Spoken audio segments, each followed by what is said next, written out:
Hello everyone, and peace of Christ all of you, peace about your friends, and let us have some good time together today. The topic is why Muslims they fear Allah. You know, this religion is based on fear in everything. The wife, she feared the husband. The husband, he feared his mother-in-law. 4 of them. The prophet, he feared Jibreel. The prophet, he ran when he heard the voice in the cave. The prophet, he received Quran when he was doing poo at night, he heard a voice. The prophet, he received satanic verses, so he feared again that Shaitan will come to him as a Satan as he did before. Then you go to heaven, this is the second stage, then you fear that your penis will be endless. And then you ask yourself, what I would do with such a penis? I fear I cannot use it. And if I use it, I'm going to abuse it. You go to heaven, you find yourself a bunch of women jumping on you. You know, women you never met, you never saw before. All what they want is just sex. And they jump on you and they start, I'm not going to describe what the Muslim sheikhs they say. Touching you, kissing you, licking you. Did I say anything? I did not. This is just the beginning. One after one, one after one, one after one. You don't even give a break. You can't even breathe. They have big boobs. Each woman have a butt is 1 mile. Imagine 1 mile butt in the top of you. I don't know how I'm going to find you again. You will be missing. So this religion is a very confusing, stupid, silly cult. Everything in it is stupid. And today I'm going to show you a clear proof. You know, my first book, it's called The Deception of Allah. Muslims contacted Sheikh Asim and they asked him about the name of my book. He did not mention that this is about my book, but we know. It's exactly the verses we quoted, I quoted. So here it says, a Christian says, the verse Allah is the best of deceiver, chapter 3, verse number 54. And you will notice the Sheikh, he agreed that this is the true deceiver, the translation. He did not say this is false translation, but listen carefully how the Muslim Abdul, with their beard, answer us. From Holland, he says that some of the Christians say that the verse Wallahu khayrul makirin, that al-makr is an attribute of deception. And how can Allah deceive others? First of all, Abu Uzair, do we take our religion from the Christians? Really? This is nonsense. Nonsense. Look at the people who talk about our religion when they can't even explain how is their God 3 in 1. This is heads and shoulders. Can you explain how Allah is one?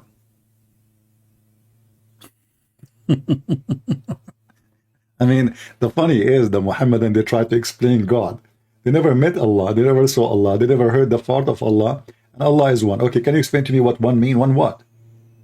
What one mean? If there's any Muslim can tell me what Allah one mean? You don't even know what you are talking about. And if you say to me, I need to explain to you why Allah, why God can be 3 in 1. Can you explain to me why Allah need Muhammad? Can you explain to me why Allah need Jibreel? Can you explain to me why Allah need a tablet? Why he have no memory to write his book there? He will forget, he's getting old. Can you explain to me why Allah cannot do what the God of the Christian can do? He says, how I'm going to have a girlfriend? I'm going to have a son without a girlfriend? So when a Muslim speak about explanation, I mean, the Quran says this is a clear book. فَصَّلْنَا آيَاتِهِ, like we made the verses clear. And then we find that every interpretation have 1,000 interpretation and none of them agree with each other. So are we going to listen to those people who say that God is a 3 in 1 at the same time? Come on, we cannot do that. The question, Abdul, Why God cannot be 3 and 1? Like, is he because limited in his ability, or because he is almighty, he cannot do whatever he wants? Are you going to design God as you want? What do you like, God to be? Like, you want him with 4 legs? 2 legs? Which one, sweet God? I mean, so the Muhammadan, they have an imaginary God. They never met him. They never spoke to him. Even their prophet, false prophet, never even heard his voice. But they keep scoring us about God. We have one God, one God. They think they have a privilege by saying one God. In fact, you don't have one God, because you have 0 God. And we can prove it so easy. But look what he will say after, which I find it astonishing. 3 in 1. So you don't take anything from them. What they have is to cast doubts. And to us, it would be fruitless. It would be illogical to start defending. I like it when a Muslim suddenly, I mean, this is the same guy, he said we should not go and follow logic. We should not listen to philosophy. And now he is saying it's not logical. So it's logical that you can beat your wife to make her obey you, not to convince her. You beat her, and that will make her a good woman. It's logical that because you kill some neighbors, whether they are Christian or Jews, that God will reward you with endless penis and a lot of women for sex. It's logical that a man at the age of 54, he marries 5 years old, and the Islamic calendar is 6. It's logical because Aisha at that time, she was mature. She was a woman.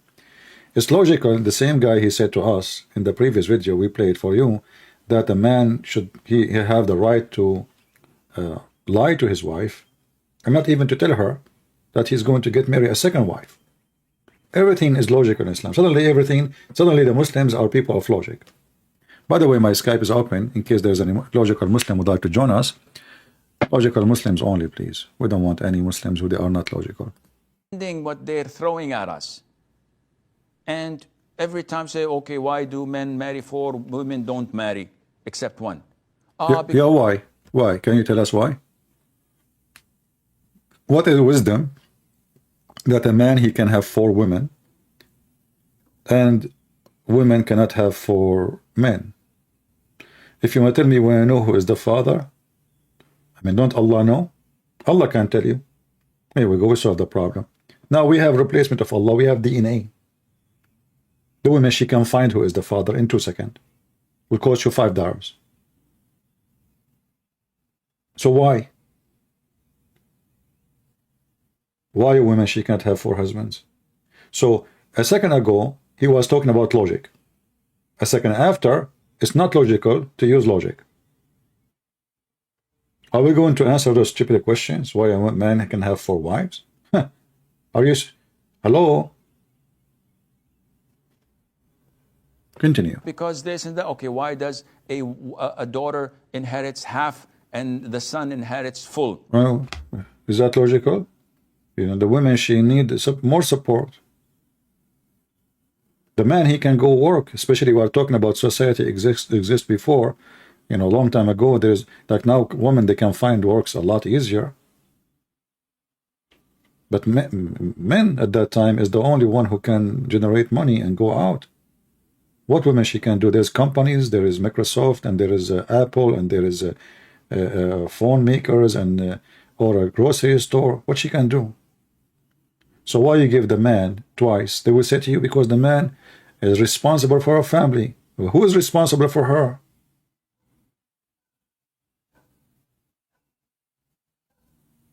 So don't ask those questions. That is the logic. Because of this, why do men not wear gold where women can wear gold? What? And you... Yeah, the Prophet, he got a golden ring, because he is savage and he is trashy. He could not stop looking at it, and people, they start looking and says, look at this guy, he could not believe that he is ever wearing a golden ring. And then when he noticed people are making fun of him, he said, okay, you know what, I'm going to take it off. It's not right for men to wear a golden ring. That's it. That's the reason. One guy decision. It's not his God told him. There's no verse in the Quran, nowhere it says that Allah told him. Muhammad, he decide. because people are laughing at him. You know, like like I don't want to make fun of somebody is poor. That's not right. But you know, like in the Middle East, when the first time we get anything is called technology. Let us say, I remember when I was a kid he brought a watch, you know, and I got one too. The watch have a screen, you know, you can hit the button, the light turn on. Like everybody was wow, and the kid was so proud about having it. This what happened with Muhammad. The difference is Muhammad is a savage man. He never holds something valuable in his hand, and now he have a golden ring. And if you question where the golden ring came from, you will laugh. So a prophet of God, a decent man, he is busy with the ring. The ring took over his brain. He can't even focus on what people are saying. A ring. And remember here, it's gold ring. A Muslim man, you will see Muslim men now, they wear a lot of rings actually, but they don't wear a golden ring. But does it make a difference? Why anyway a man wanna wear jewelries? Because it's just, you know, what about platinum? Platinum is silver color. It's more expensive than gold. But the question is why a man is wearing jewelries? You want to be pretty? You want to show your worth? You want to tempt women that you are worthy? Like we see, you know, many people do, like the pimp Andrew Tits. You know, showing me cigar and champagne and airplane. All of those, a man of God will be the loss of his interest.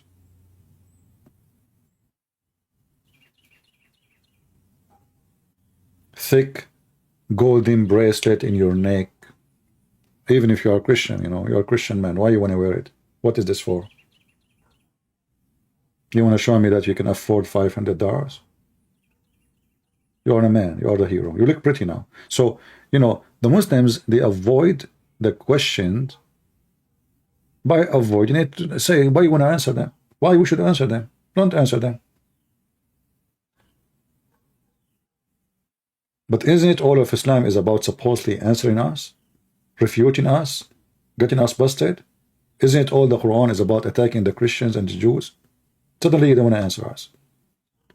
And this is what happened with Muhammad. When a bunch of Christians, they came from Ethiopia, asking Muhammad to debate him, you know, Muhammad, he could not answer them. In fact, they stand in the front of his house for a day, one day,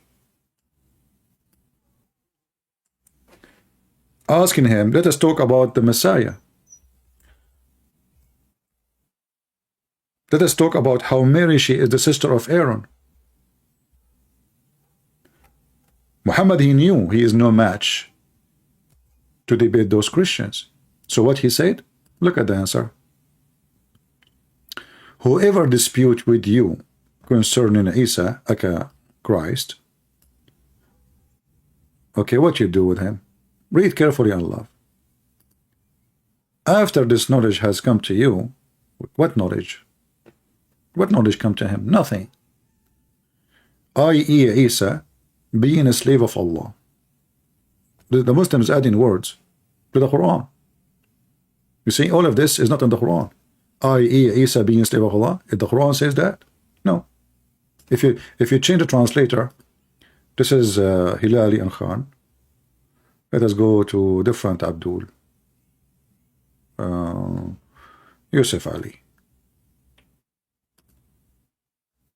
The knowledge came to Muhammad, brother. If anyone dispute in this matter about who? About the Messiah. Now, after the full knowledge has come to thee, say, come. You think Muhammad now is asking for a debate? Like Mimi Hijab, he says, who you want me to debate? They said to him, Christian Prince is making out of Muslims leave Islam. And then what he do? Did you say that? Hang up. Did you say that? Wait for him. Did you say that? You did not debate me. Come. You are finished, boy. So come. Okay, come to do what? Come, let us gather together. Are we going to debate? No.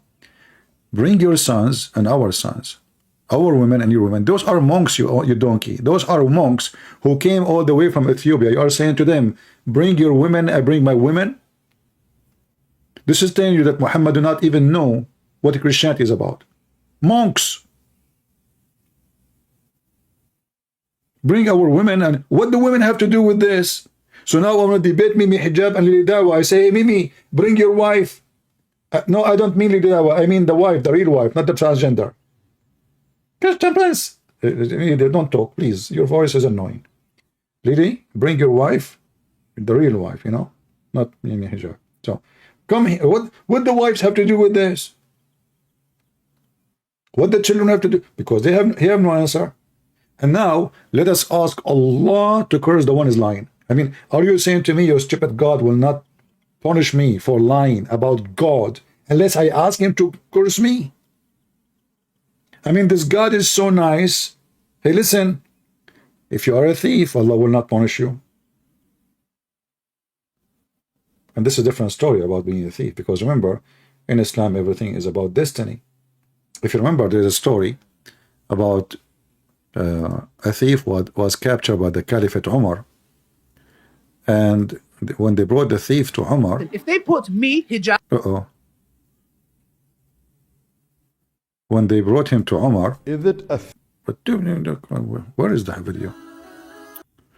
I find in all the videos except the video I want. Okay, hold on. So when they brought the thief to Umar, the thief, he asked Umar, why in the world you are punishing me? Why in the world you are punishing me?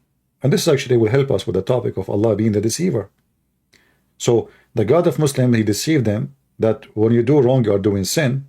In the same time, he is the one who decides for them to do sin. Watch and laugh.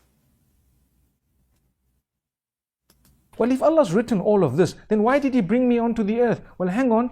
And they say, well, if Allah's written all of this, then why did he bring me onto the earth? Well, hang on. In their heads, and they say, well, if Allah's written all of this, then why did he bring me onto the earth? Well, hang on. You don't know your results of your examination, so you have to come onto earth. The fact that Allah knows it and the fact that Allah has written it does not make you a person who should now give up. Guys, the fact that Allah written it, which means fate, and Allah, he know it, you should know your test.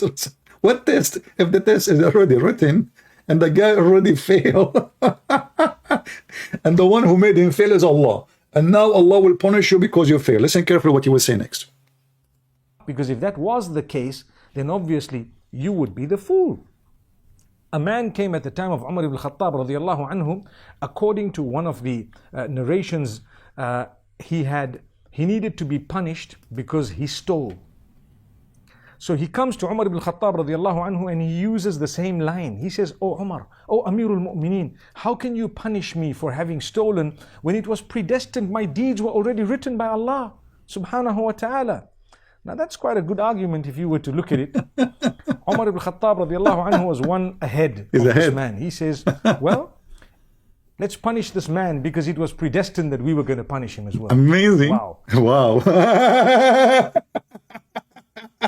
Wow, wow, wow, ooh, wow, Wawa. You know the song of Busul Wawa? This song, the Muslim, they love it, by the way. It became #1 in the Middle East in the month of Ramadan. I don't want to show it to you because all of you, they are underage. You know, Busul Wawa. Man, people, like, you know, every Muslim, single Muslim, you know the song, you memorize it, but don't remember the Quran no more. Busur Bawa. Oh boy. I cannot show it to you. It's not good for your age, most of you, you know.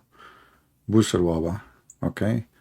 If we go here, should I show it for a second? Hold on. Precaution. If you are too much young, this is the video starting. Busur Wawa.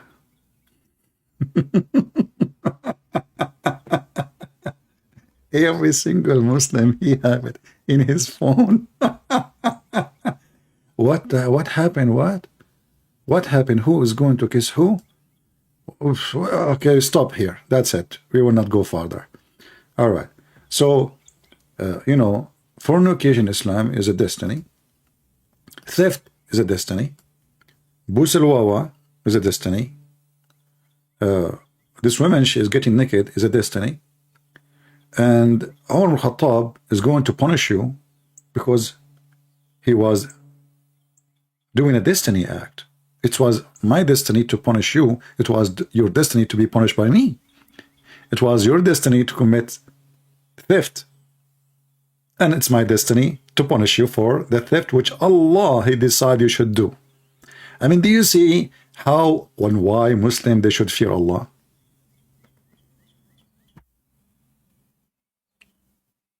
Don't you see why should fear Allah? It's a joke. This God is a devil. He's not trustworthy. So this God, he made this man commit sin. And this sin in this case was a theft. And now the thief, he's asking the caliphate, why in the world you want to punish me when this was a predestiny? And even Mufti Menk, he said that, predestiny. Not me who said that. You see, the Muslim, they try to hide the fact that Allah is a deceiver by saying, oh, Allah, he knew the future. No. There's a difference between. First of all, we can prove in 2 seconds that Allah do not know anything about the future. That is very easy. You can call me right now and I can show you. But the predestiny that a man committing sin or anything is proven to us that Allah is the real devil. And if this is true, that means Allah is unjust. That means I am punished for something I did not decide to do. It was the destiny of Allah, which is His decision, not mine. And here you ask yourself, who in the world will believe in such a garbage cult? What is the point of the whole cult then? If Allah decides for Adam, as the hadith says, and we show it many times, we can show it again. Adam's sin was destiny. Adam did not commit sin. Adam, he said to Moses, according to Muhammad, we do not know how they met, but don't ask Muhammad about history. He is the best historian. So when Moses, he met with Adam, and Moses says to Adam, because of you, Adam, we are out of heaven. Adam, he said to Moses, you idiot, son of Mut'ah. This is Islamic language. So, are you going to say, accuse me, that because of me, you are out of heaven? Are you stupid or what? Don't you know that Allah, He wrote my destiny 40 years before He created me?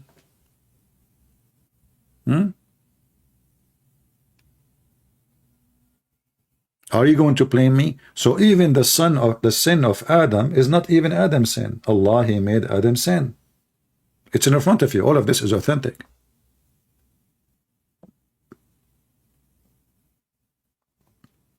All of this is authentic. This is Al-Bukhari is more important for the Muhammadan more than Allah Himself. Because what Muhammad said, Muhammad is their God. So did Adam commit sin? No. No. This is what they believe. Adam have no free choice to commit sin. So Adam saying to him, do you blame me, you idiot? Potato? Donkey? How you can blame me? Like this Jewish Moses, according to Muhammad, like he was like, oh man, Habibi, Moses, Habibi, Adam, take it easy, Habibi, I don't mean to hurt your feeling, Habibi, I do not know. I mean, and the funny is, the Muhammadan, they say that Moses was a Muslim prophet, and now after he died, he met with with Adam, and looked like the Jewish prophet, who's a Muslim prophet, sorry, Moses, not Moshe, he do not know what Islam believe. So after he died, he went to school and he met with Adam and he asked Adam, hey, are you our father? Yes, it's me. How are you doing? Who are you? I'm Moshe, the Jewish guy. Oh, I heard about you. How you doing, my son? Don't talk to me. Don't talk to me. Because of you, we are out of heaven. Adam, he will look and his beard is white and is old. My son, you cannot say that to me. Do you blame me for a sin Allah wrote in my fate 40 years before He created me? Moses, like, what the heck? He got busted. He didn't know what to say. And this is where Shakespeare, he got his phrase, like, to be or not to be. That is the question. He was talking about to be Musa or not to be Musa. To be Adam or not to be Adam. To be stupid or not to be stupid. So Adam, he got Moses busted, and you see Muhammad here is saying clearly that Adam, he won the argument. So can we blame Adam for his sin? Are you blaming me, you stupid idiot, you donkey, you monkey, you chimpanzee? Huh? Are you blaming me for the sin which is written, decreed by Allah for me 40 years before He created me? That's why we should fear Allah if we are Muslims. Because this guy, he play games. All your life is a game for him. Everything you do in life, it's not you who did it. Even when you kill in Islam, it's not you who killed, it's Allah. If you go in the Quran, it says, وَمَا رَمَيْتُ وَإِنَّمَا اللَّهُ رَمَى. It's not me who shot the arrow, you know. It was Allah. Don't worry about it. You know, you killed people. Don't worry. Yeah, there's blood in your hand. No. You know, you have no idea. It was Allah. Allah is the one who killed them. Chapter 8, verse number 17. You slowed him not, but Allah slowed him. And Muhammad, he gave them this statement, so every Muhammadan, he don't feel guilty when he's slaughtering innocent people. This is why you see Al-Qaeda and ISIS, when they slaughter somebody, they quote the very verse in the front of us. I did not kill them, but Allah killed them. So now he feel better. He feel like, oh, okay, you know what? I'm killing nobody. This is a very, very much satanic cult. Again, if you are a Muhammadan, my friend, don't give me questions in Skype. We have a chat in YouTube. Well, are you better than the rest? Skype is only for Muslims to join me, not even to text me. You text me as a Muslim, I will block you. So if you are a Christian, don't text me, don't give me your opinion, don't ask me the question. You are just disturbing my work. And you are not being mature. Do you see how many people are in the chat? Are you better? This is what you just did now. Thank you. And let me block you. Don't then send me a stupid message to say to me, I appreciate your work. You appreciate my work, then you shut up and join the topic.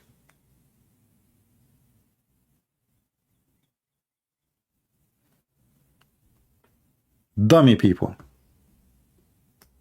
Where is your maturity? Where is your intelligence?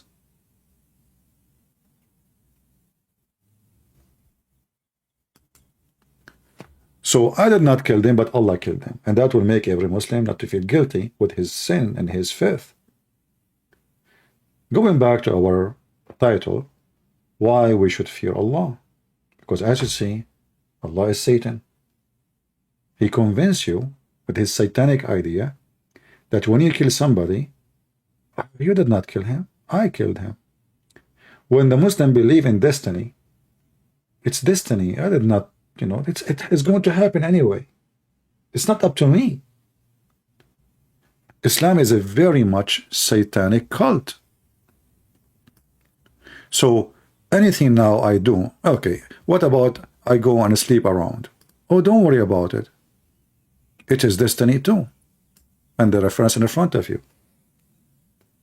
Allah, He wrote for you your destiny and even how much fornication you will have. There's a Muslim woman, she called the sheikh and she said, you know, in the Middle East, if you are 30, you are old, really old. You know, Muslim, they like to marry at the age of Aisha, like 6 years old kid, 5 years old kid. So anyway, so she asked the sheikh, she said, I'm afraid that nobody will marry me. I got old. And what do you think? He said, my daughter, my sister, don't worry. The Prophet, he says, مكتوب على كل فرج اسم ناكحه. It is written in the top of every vagina the name of the one who will if it. So it is written there, down between your legs, the name of the men who will if you. It's a destiny. So you will lose nothing. Which means, already Allah decide how many men they will sleep with you. I'm trying to be polite. It's written in your vagina. And I'm sure, like this woman, she went to in front of the mirror, or maybe she opened her camera, or she brought a magnifier to see the names of the men written over her vagina. And she starts flipping pages. Ahmad, Muhammad, Ali, Mimi, Dudu. All the names are written there. This is destiny. So even the men who will sleep with you, you did not choose them. You did not choose any of them. Allah decide how many private part will park in your garage. If you don't like my language, by the way, you can leave. I say it as it is. You don't like it, take a hike.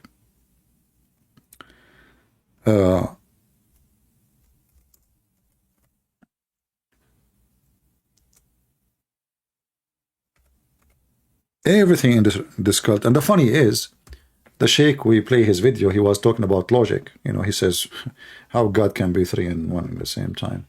You know, is that logical? So is it logical that you decide for this woman who was going to sleep with her, who was going to do boom boom to her? Is that logical? Does God, he have nothing to do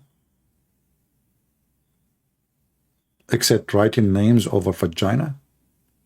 And you know, actually, as long as we are talking about Adam here, the hadith we mentioned that Adam, he mentioned that Allah wrote his destiny 40 years before he created him.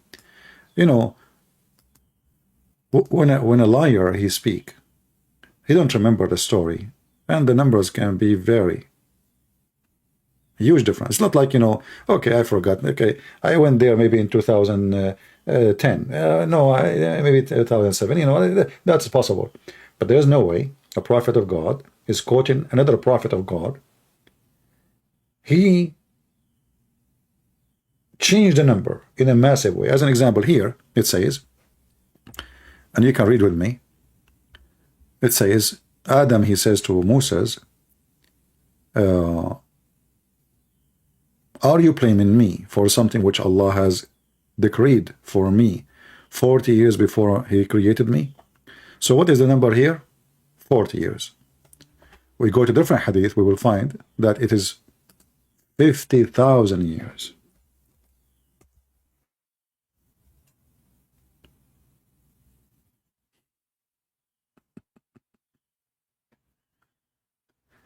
Let us find you where the hadith about Adam. And actually, here it says, actually, in front of you, that Allah, he wrote the decree of all men.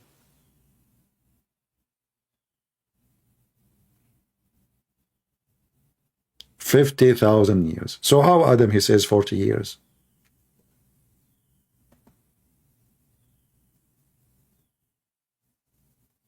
And this is sahih. They cannot say this is weak, and you know the stories they come with always, all the potatoes they come with. However, the date is not important for us, but the date exposed that Muhammad is a fraud. He cannot even remember what he is saying, because there's a huge difference between 40 years and 50,000 years.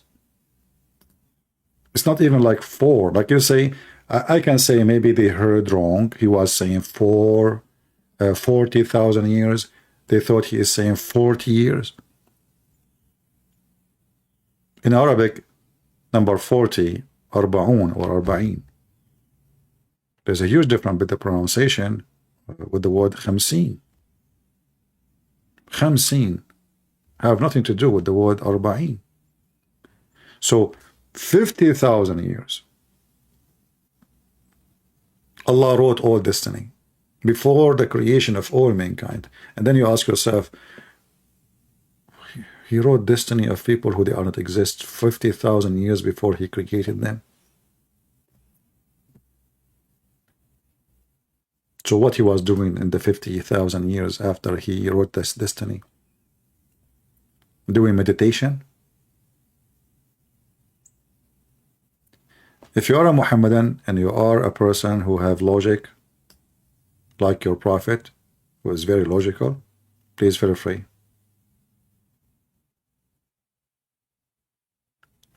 Adam admitted that this is his fault.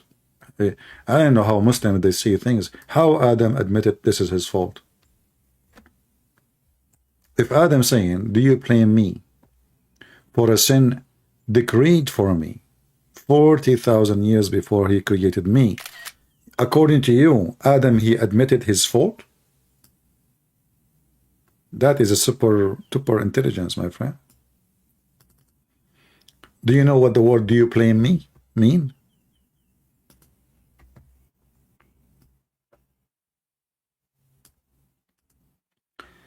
When somebody says to you, "Do you blame me?"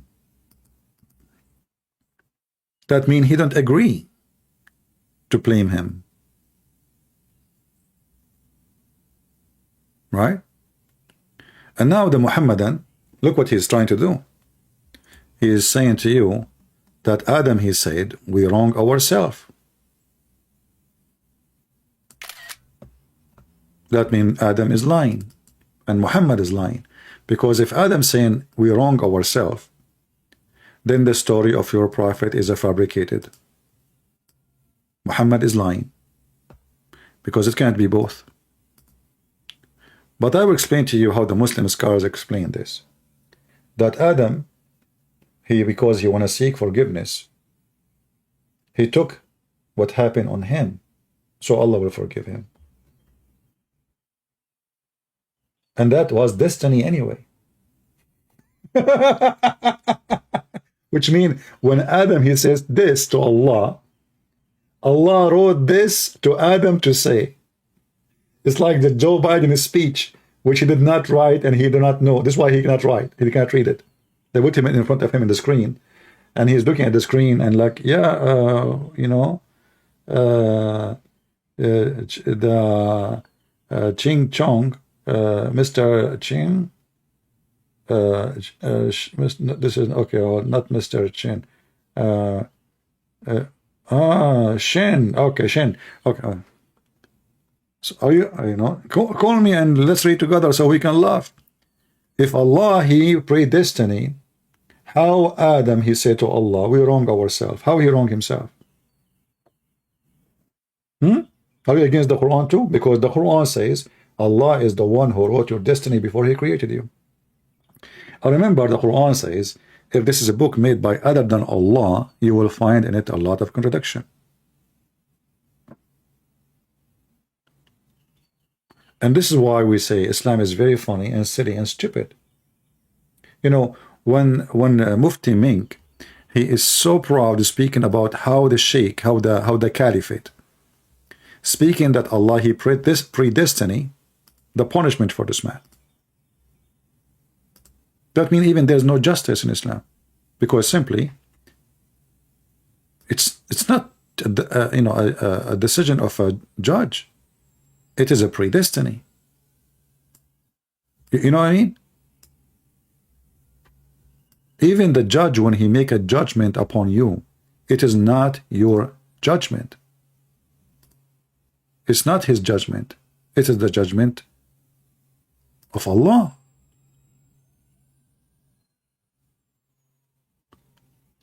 Then what is our role in this life then? Nothing. We are just little stones. Allah, he move us as he wish. He decide for us what, even according to Islam, now me, I'm talking, everything I'm saying, Allah, he wrote for me to say. This is how and why this religion is so stupid. You cannot be an intelligent human being and you believe in such a garbage. What the point then of hell and heaven if everything is a predestiny for me? You see, the Bible mention about destiny, like God, he says, you know, I chosen you before you chose me. But that is not destiny of you. God made you follow him. No, this is God knowing that you are going to be the good person for him. He knew your nature. He knew the quality. Not all people have the same quality, because people, they work in their quality. All men are descendant and women descended from one man, one woman. So we have the same equality and the same DNA. But then the man and the women, they work in their quality, either to destroy it or to build better quality, even from the first man they came before. This is why we Christian, we believe in the original sin. Because Adam commits sin, we commit sin too. We are not better than Adam.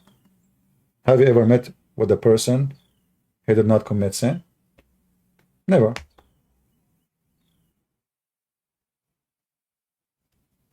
So Adam out of heaven because of sin, so why we will be there? But if you are the Muhammadan now, if you don't believe in original sin, why you are out of heaven? And here, if you go to the hadith, which mentioned by Muhammad, you will find that Moses, he agreed with the Christians. Moses, you know, the biggest lie the Muhammadan did with following Muhammad, they claim they hijack every name. Moses suddenly became a Muslim. Abraham became a Muslim. Even Adam was a Muslim. I mean, everybody is a Muslim. You know, even the cat, she converted to Islam. She don't walk over the Quran. But those stories in the yellow pages of Muhammad expose that Muhammad is a fraud and Islam have nothing to do with Moses.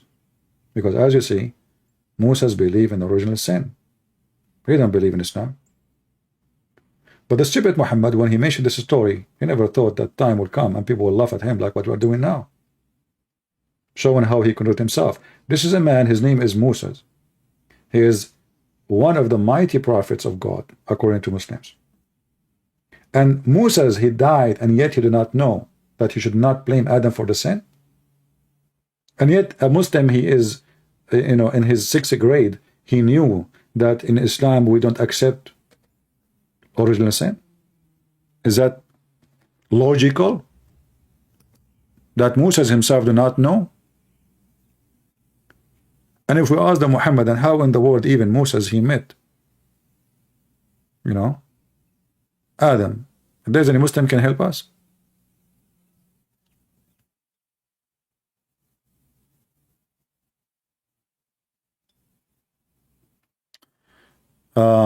I live in the Mississippi, USA. Today the government agreed. Will complain, go again. You know, my friend, any Muslim, any right the Muslim they can gain in USA or in the West, it's not their problem, it's your problem. You know, the majority of people became potatoes, and they go in chat and they complain. What about you go and vote against it? What about you grab signature? You know, if a Muslim he want to pray in the mosque and do adhan without speakers, fine. I mean, this is his religion, and he is performing his prayer. But to pray and the sound will go around, then that means either the Muslims in that area became a big number, and you became the minority, and then shut up, get out, they took over you, or you are a stupid potato, and the minority taking over the majority. And this is exactly what's happening. So don't complain. You know, Christian Prince, you didn't know that governor, why the government do that? Because he don't see anyone will do objection. He don't fear that he will lose election next time. Get a new government, he will cancel that. You know, one of the things I don't like about some people is they cry a lot. You know, do you know? No, I don't know. But there's only one thing I know. If you don't fight for your right, you have no rights. If you don't defend your house, you have no house. If you don't defend your wife, you don't have one. She will leave you anyway. So don't cry for if somebody win, that because you lost. So ask yourself, why the governor he do that? Because you're not there. Actually, there's a comment in the previous video. He says, Christian Princes, stick away from topic. We Christians should not go to the... This is what exactly what happened. You stick away. The Christian, they took a stand. Oh, politics is evil. It's from the devil. Those politicians, they are liars. So what we do? We sit for the last 100 years in the West, watching the evil liberals taking over us. And what the Christian they do? Look what they are doing. Look what they are doing. Can you believe it? It's not their fault. It's your fault because you listen to stupid priest who says to you that Christians should not be involved in politics. And now somebody like Joe Biden, he is in charge of your life. He can tell you what to do, what not to do. He can quote Muhammad. Did you ask yourself why Joe Biden is not even quoting the Messiah? He want the Muslims to vote for him. Christians don't count. You know, they are not united. They don't even have a party. They don't have leaders. You know? So even the Muslims in USA is very little number. They're a very tiny number. But they are more effective because they fight for Islam, and you sit watching doing nothing. But this is not our case here. So those who complain too much is the losers. Those who work for victory is the warriors. And you never win war with the devil by losers who complain, but by warriors who go for war with the devil. Just take that from me.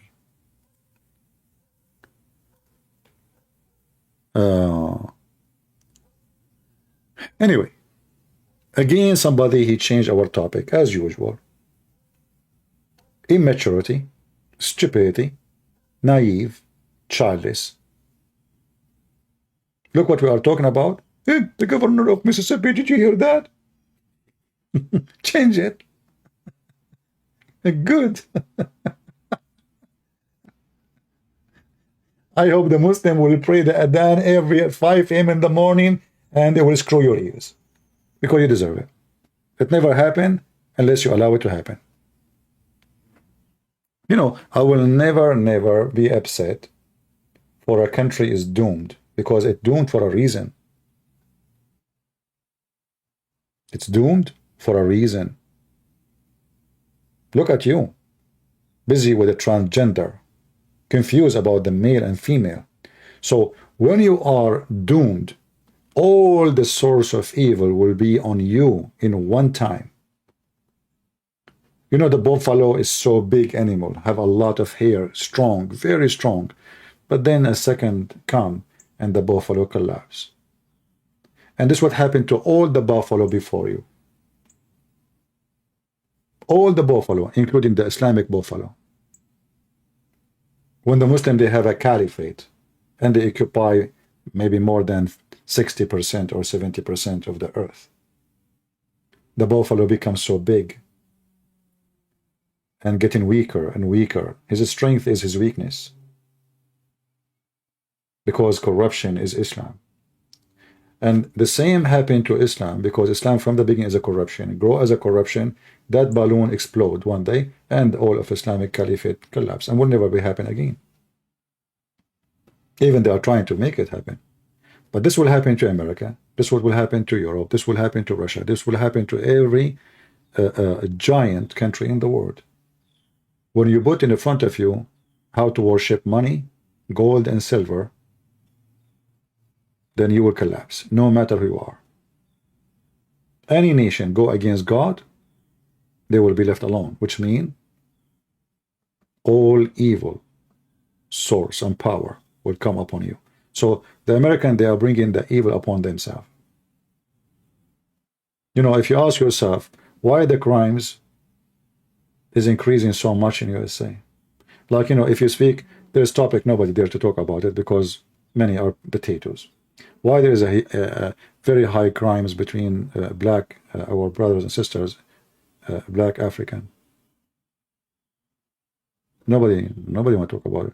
How come in 1960, 65, there's nobody, you don't hear that a black person is shooting a kid in the street? What happened? Why we did not hear about this in the 50? Why did not hear about this in the 40? There's no black shooting black people. There's no drugs in the street. What happened? Very simple. Because you submit yourself to the devil. And this is the whole society, not only the black community, white and black. they let the liberals take over them. And they start attacking the family, the marriage, the very base of family. That fornication is okay, boyfriend is a lifestyle, and being a gay, and being a homo, and being transgender, and being, and now the kids are lossless. They don't even know their father. And what is the result? And then you take the Bible from the school. You take God from the oath. You take God, oh, it's offending us. They say the word God in the school. And now what you have? You have drugs. You have books teaching you how to take drugs. You have books teaching you how to have sex in the anus. They are bringing a man wearing a wig to teach you how to be a woman. And his voice is like Tarzan. Scare the hell of you. And then they wonder why we have crimes. And why people shooting people. And why people, they go to the store and they loot and they steal. Because simply you are destroying everything in the society. The structure, the fabric of the society, they are working in that, and the Christian, they were watching. Under your own eyes. And now suddenly, the Christian, they are standing up like what we saw for this beer thing. Where have you been for the last 100 years? You see what happened when a Christian, they stand against something wrong? The company is almost collapsing. We have a massive power in this country, if we want. But we are very submissive, and we are not fighting for our rights. And thanks to the priests, who they are false priests, they say to you, stay away from from politics. Politics is from the devil. Our friend, we don't promote politics. We fight for truth. And the truth is to stand against politics and politicians who they are trying to force false teaching on us. For that will infect your security, your life, your economy, everything. So don't complain about the devil taking over your society, for you allow them to do so. Never can happen against your will. When the Christians don't go to vote, because a stupid priest told them, oh, don't involve in politics, you are allowing the devil to take your place. Instead of voting for the guy you think he agree at least with, let us say, maybe 50% of what you think, of what you believe. You bring somebody, he totally hate you. And then you complain. So don't come here and complain. I hate people who complain. Because they show a sign of weakness and not intelligence enough to do the work they should do. Going back to our topic. Yeah, we are going out of the topic because you people, you bring things to me. Should I disable the chat? I mean, we have people who have no maturity. They are like kids. You know, if we make a topic about testicle, they talk about how to cook an egg. My friend, the testicles it's an egg, but it's different egg. Because people are unable to focus. And everybody is coming with his, you know, the governor of Mississippi. Do something. Write letter to your congressman. Create a web page in Facebook. Ask people to join you. You know, people who never fought against the devil, they claim to be warriors.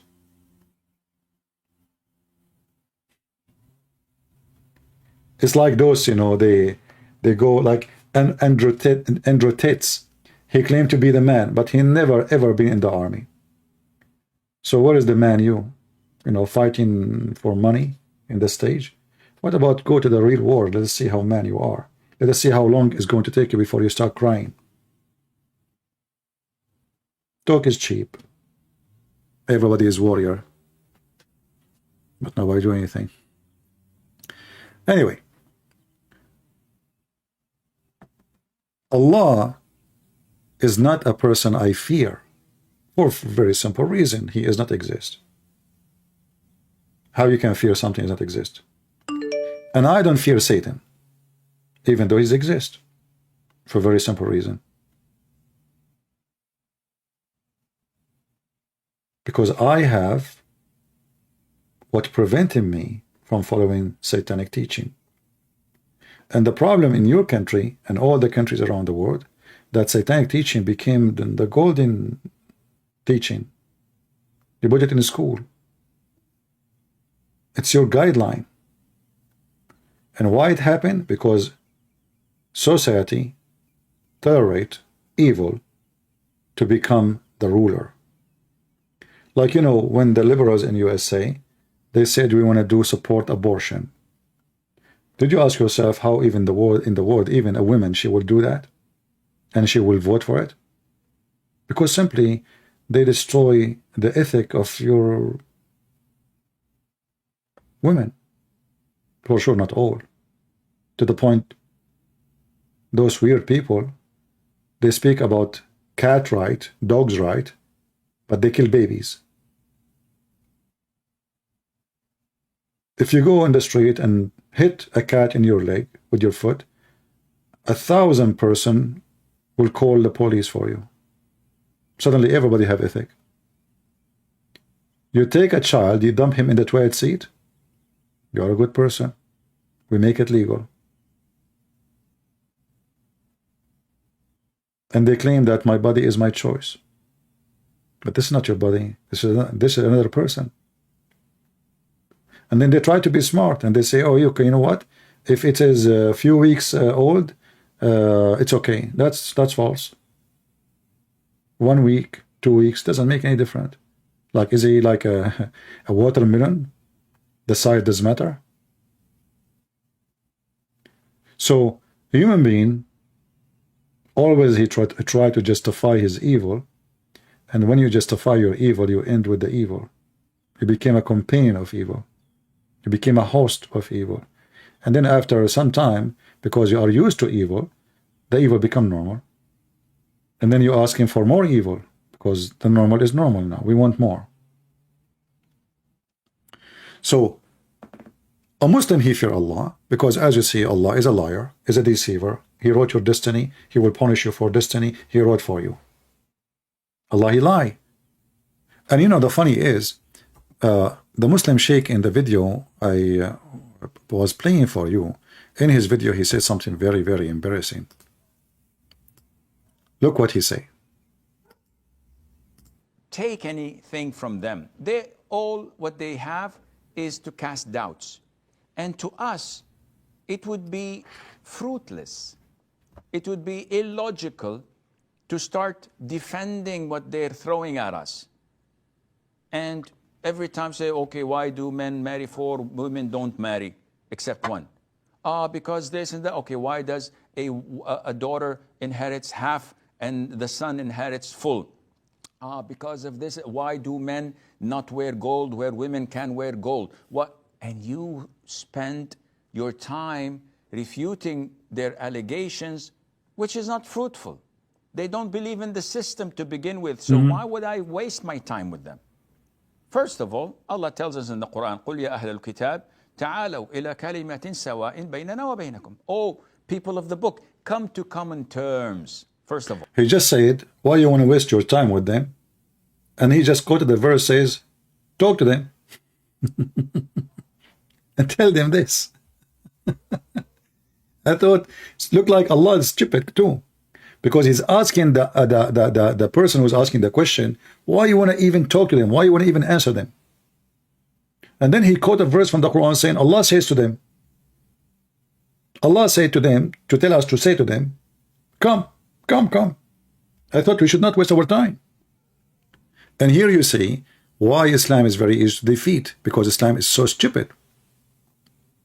Islam will flourish only if the Muslim is speaking to someone have low education, low IQ, and very naive. You have to be very naive.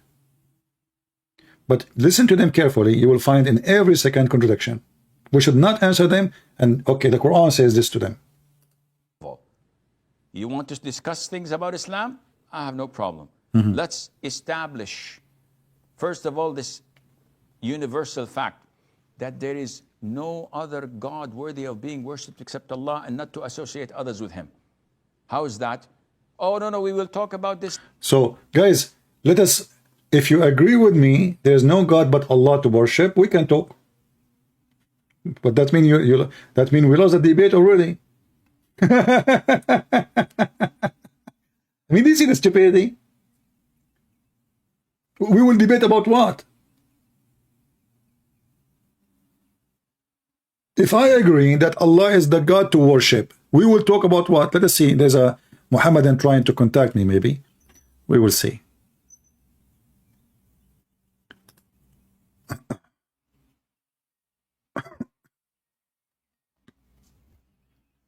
Hello? Yes, I'm an ex-Muslim. Oh, you're ex-Muslim. Oh, okay. Because I saw your last name, it's a Muslim name. Okay, well, how I can help you, my friend? Go ahead. Okay, I left Islam like back in 2021. 2021? Yes, February 2021. Okay. Why you left Islam? I watched some of your videos and videos of Rob Christian and Sam Shamoon and other guys, David Woods and stuff like that. Okay. And but still, this is not the reason to leave Islam. Why do you leave Islam? There's a lot of reasons like contradictions in the Quran and scientific earth. For example, the sun sets in a muddy pool according to the Quran. Yeah, but this is normal. I mean, don't the sun set every day in the muddy water? No, because it says muddy pool, you know.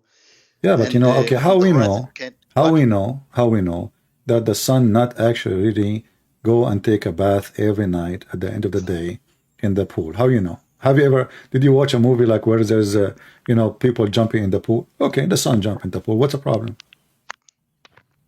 It's unscientific. No, it's not. It's not against science because logically, there's a big pool somewhere. You know, we do not know where it is.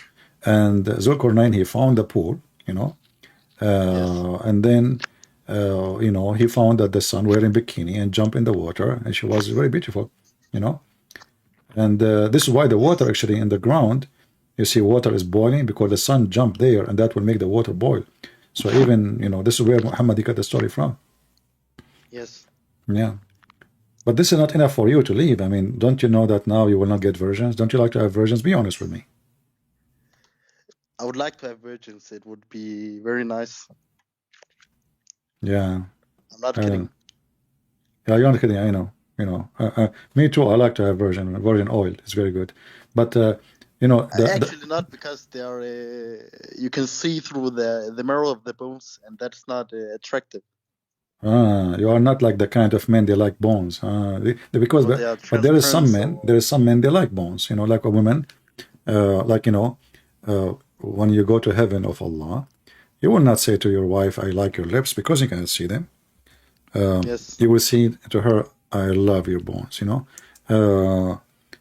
So, you know, for you think this is funny and stupid, but reality, you know, this is very well known that men in heaven, I know many men from heaven who really like women bones. They don't get attracted to like women legs or ass or boobs or no. You know, you will look at her and says, honey, your bones, oh, I'm melting, you know, because Allah will turn you like, will make you like a dog, you know, like well, you know, the second you put a bone in front of a dog, you know, he go crazy and his saliva is coming. That's what will happen to you in heaven of Allah. So Allah will redirect your vision to see the beauty of the bones, you know. So like, this is why there's a big, fantastic team used to be called Boniim. It's coming from the bone of Allah.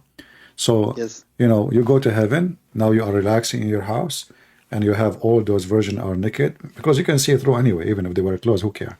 So you can see through their bones, and imagine, you know, you are coming from which country you are coming from?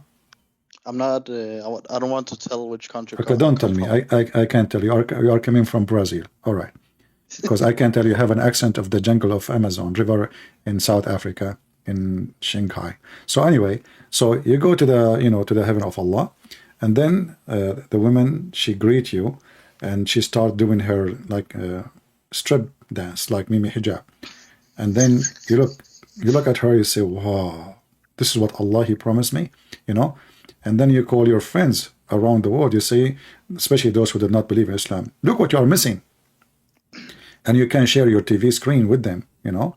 especially when those women, they put their legs up like this. So I mean, this is really, I mean, you cannot irresistible religion. And you know, I'm trying to advise you, trying to bring you back to Islam, but I don't know if it's working or not. No, I don't. I'm not gonna come back to Islam. No. But every time I talk to Muslims, for example, my brothers, they tell me I don't trust that translation, and I don't trust these hadith. Okay. They even say that Sunnah.com is made by Jews. Yeah, actually, yeah. I mean, everything made by the Jews. The cars, nuclear, you know.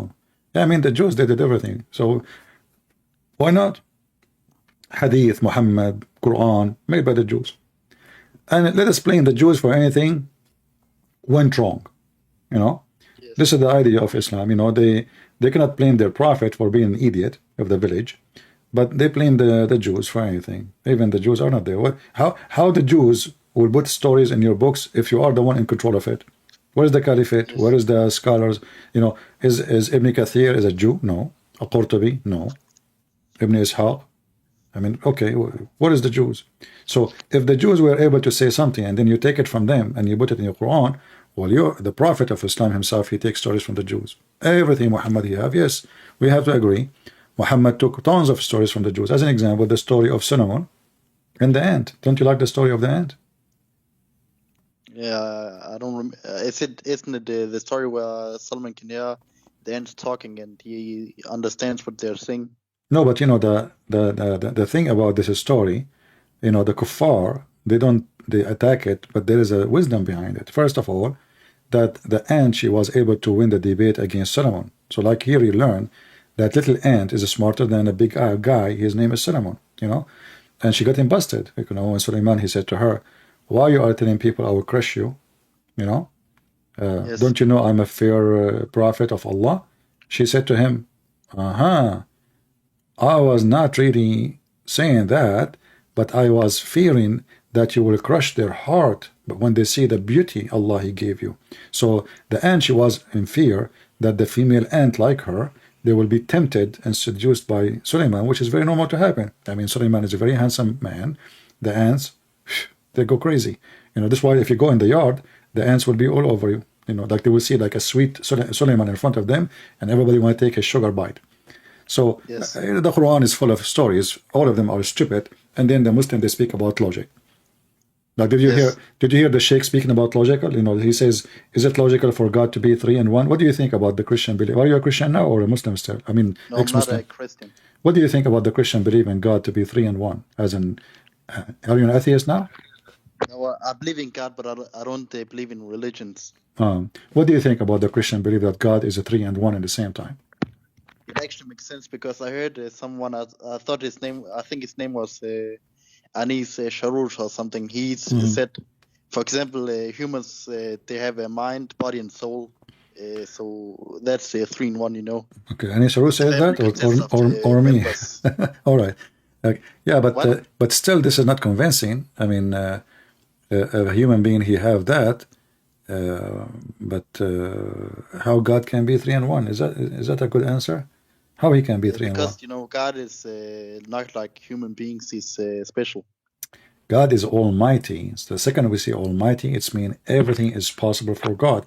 So when a foolish person, he used the word God and he believe in God, and yet he don't want God to be almighty, that means his God is not almighty. So either God is almighty and everything is possible for him. It's not logical. You know, the logic does not stand with God, because it's logical. When we speak about logic, it's not logical for me to say to you, I can fly. That would be laughable, right? It's not logical to say, I can have a kid without having a wife. That would be stupid. It's not logical to say to you, I can stay without food for 100 years, even for maybe a week. So logic is something about based on the ability of nature. What is the proof for Christianity? What is the proof of Christianity? Will depend in what proof you are looking for. Like, are you the kind who seek proofs of science or proofs of logic or proofs of ethic? What you are looking for? Just any proof that is convincing. Well, all of those they come together, because you cannot take one of them out of when we speak about God,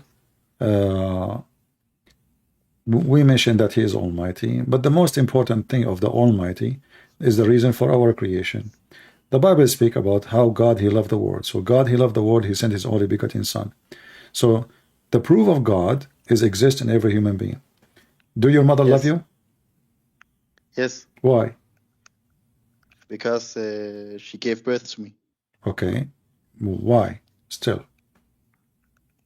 Because she's my mother. Every mother loves their child. Okay, so let us think about it. You try to find all excuses for your mother to love you, even though you might be bad or good, right? Mother, she loved her Yes. son. But that cannot be explained except a love of God is given to this woman to love her son. You will find a chicken. She is a chicken.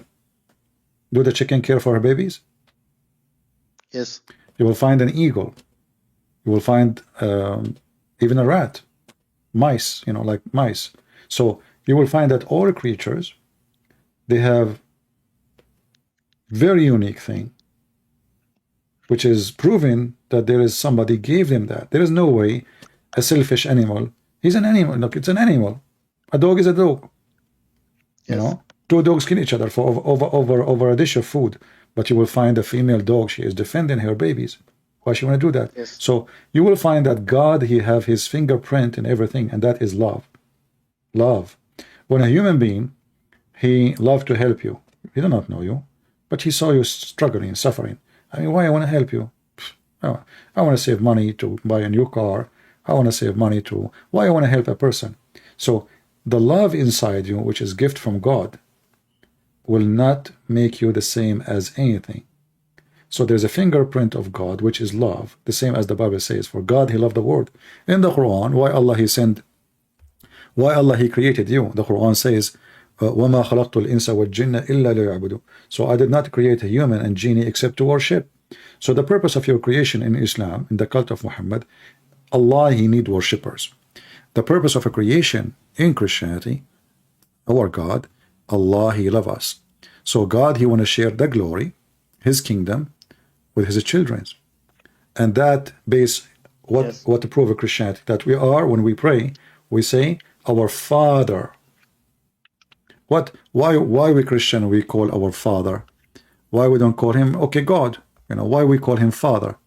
Because simply our belief and the existence of the very God is based on love. This is why the Bible says, you know, love never fail. So with love you can win, with hate you lose. You are the first loser when you hate. Islam is based on hate. That's why they are losers. In the Quran, when Muhammad he heard the Christians saying, we are the children of God. Now the Quran used the word Allah. We don't believe in Allah. Muhammad, obviously, because he's a false prophet, he said, you know, they say we are children of God. So if this is true, why this God he punish you? So you will notice that Muhammad is far away from understanding Christianity and Judaism, and he think that when the Christian and the Jews, they say, we are the children of God, even though we don't believe in Allah, but the Quran used the word Allah. We are the sons of Allah. Say to them, Allah saying to Muhammad, tell them, okay, well, if you are his beloved, so why he punish you for your sin? And here you see that Islam is extremely stupid, because if you have a son and he's doing wrong, you punish him for the wrong, so you can correct him, correct? Yes. You don't let him do more wrong. You do that if you don't care. Do you agree? Yes. If you see your son taking drugs, let us say you enter a room, you find your teenage, or maybe even younger, somebody give him drugs. Do you say, oh good, you know, go ahead, you know, or you shout at him, you take his, you know, you don't allow him to have money to spend it anymore under your watch, you don't allow him to go out of the house. We do whatever you can to correct the person, correct? Yes. Here you see the stupidity of the maker of the Quran. He did not understand that the Christian, when they say that we are the sons of God, the children of God, they don't mean that they are his children physically. They mean that Father who loves us is our care giver, is our care master, is our care creator. Everything we have is from him. So why we have it? Because he loves us. And why we appreciate it? Because we love him. And why we have relationship? Because we are his children. But the stupid Muhammad, he could not understand, and that's why we see Muhammad, we don't see him as a smart, intelligent, we see him as an ignorant idiot who did not even know what Christianity is meant. Yes. All right. Anything else, my friend, you can want me to help you with? No. Do you have any Muslim would like to call me Sheikh? You know, like, don't you know any Sheikh from before? No, I don't know any sheikhs. Why you do not know? Call them. Call any Sheikh and tell them, hey, this guy, he made me leave Islam. Please, can you talk to him? Maybe I will go back to Islam. Please help me. You know. I don't know any sheikh personally. Okay. Do you know Zakir Naik? I know of him. Yes. Okay. Can you do me a favor and send him an email and tell him this guy, his name is Christian Prince. You know, Okay. I watch his videos and I left Islam. I actually love your Zakir Naik impressions. No, this is not Very impression. funny. No, this is not impression. This is him. He actually is here. Christian Prince. First of all, I don't want to talk. And you are really crazy. I am not going to talk. I'm eating. And now you are even in the figure of the thing. Zakir Naik, hold on. He mentioned your name. Did you hear him? He thought you are not here. In fact, you are here. Christian Prince. First of all, I am here or I'm not here. Because Allah is here everywhere, but he is not here. So, Zakir Naik, is Allah in the bathroom? Christian Prince, are you stupid or what? Allah will never be in the bathroom. But you just said Allah is everywhere. Allah is everywhere in ignorant. But he is not everywhere, but he don't need to. Oh, okay, Zakir Naik. Let me go back to the person speak to me in the phone. Thank you. All right. So did you hear Zakir Naik is here? You know, what Yes. impression? Are you accusing me to have a fake Zakir Naik? This is not right. Sorry. All right. All right, my friend. Thank you for calling. And if you can send an email to Zakir Naik, Zakur, and you can let him know. Tell him that this guy, Christian Prince, email him, let us see. You know, tell him, please, this guy is making many leave Islam. You know, can you debate him? Can you do dare? Maybe he will make you square, even if you are a circle. Thank you, my friend. Take care. Okay, bye. Bye-bye. I am a Muslim. I want to discuss with you. Okay, let us see.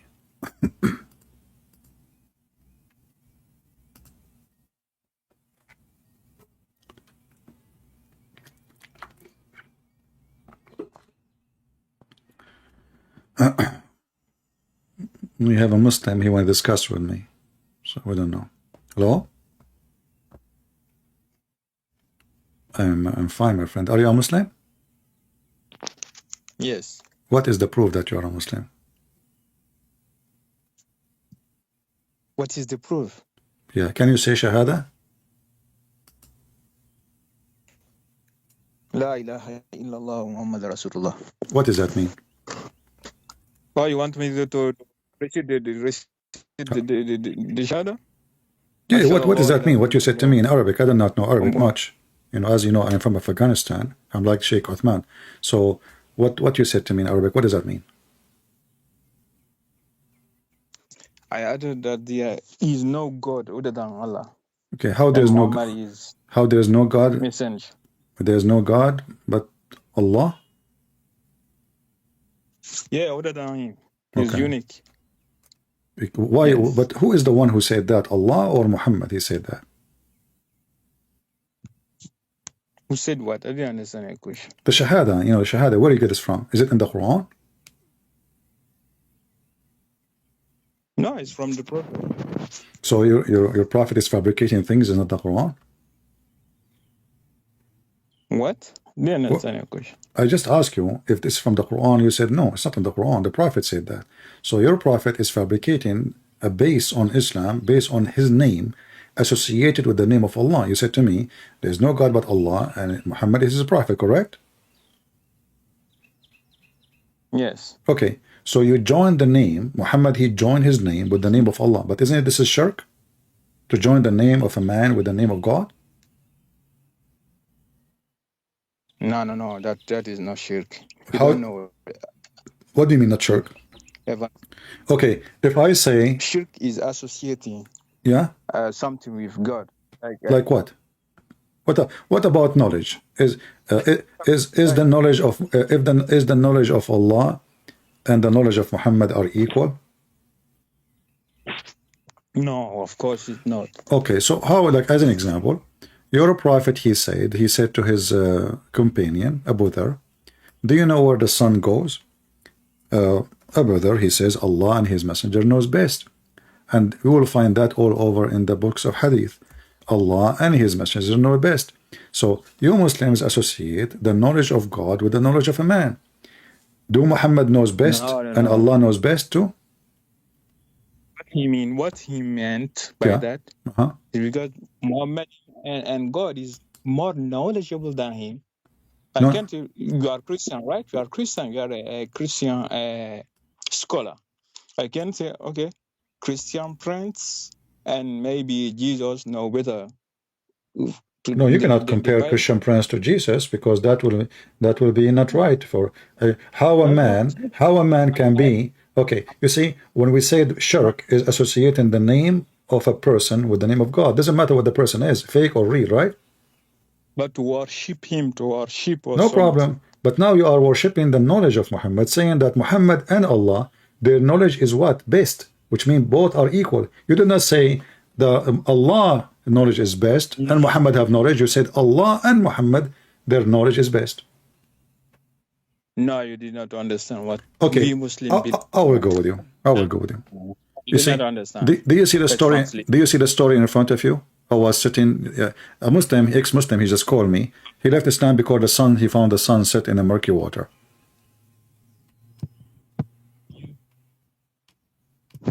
What do you think? I didn't see it. Can you read the surah in Arabic? I can do you know Arabic? Yeah, not too much, but I understand. I'm okay. not. How you do not know Arabic, but you understand Arabic? It's like I'm speaking English now, but I'm not high level English, but I can understand. My friend, I'm asking you. You said you do not know Arabic. I don't mind to show you the Arabic, no problem. But do you know Arabic? You said no. So what the difference going to make for you? I mean, English is still better. At least you can speak English. No. If you read in Arabic, I can recognize. Oh, okay. It says here. The verse. Okay. Okay. Yeah. Okay. You have to recognize it. All right. It says that he says وهو على حمار والشمس عند غروبها فقال هل تدري أين تغرب هذه الشمس؟ هذه قلت الله ورسوله أعلم قال فإنها تغرب في عين حامية. What I said.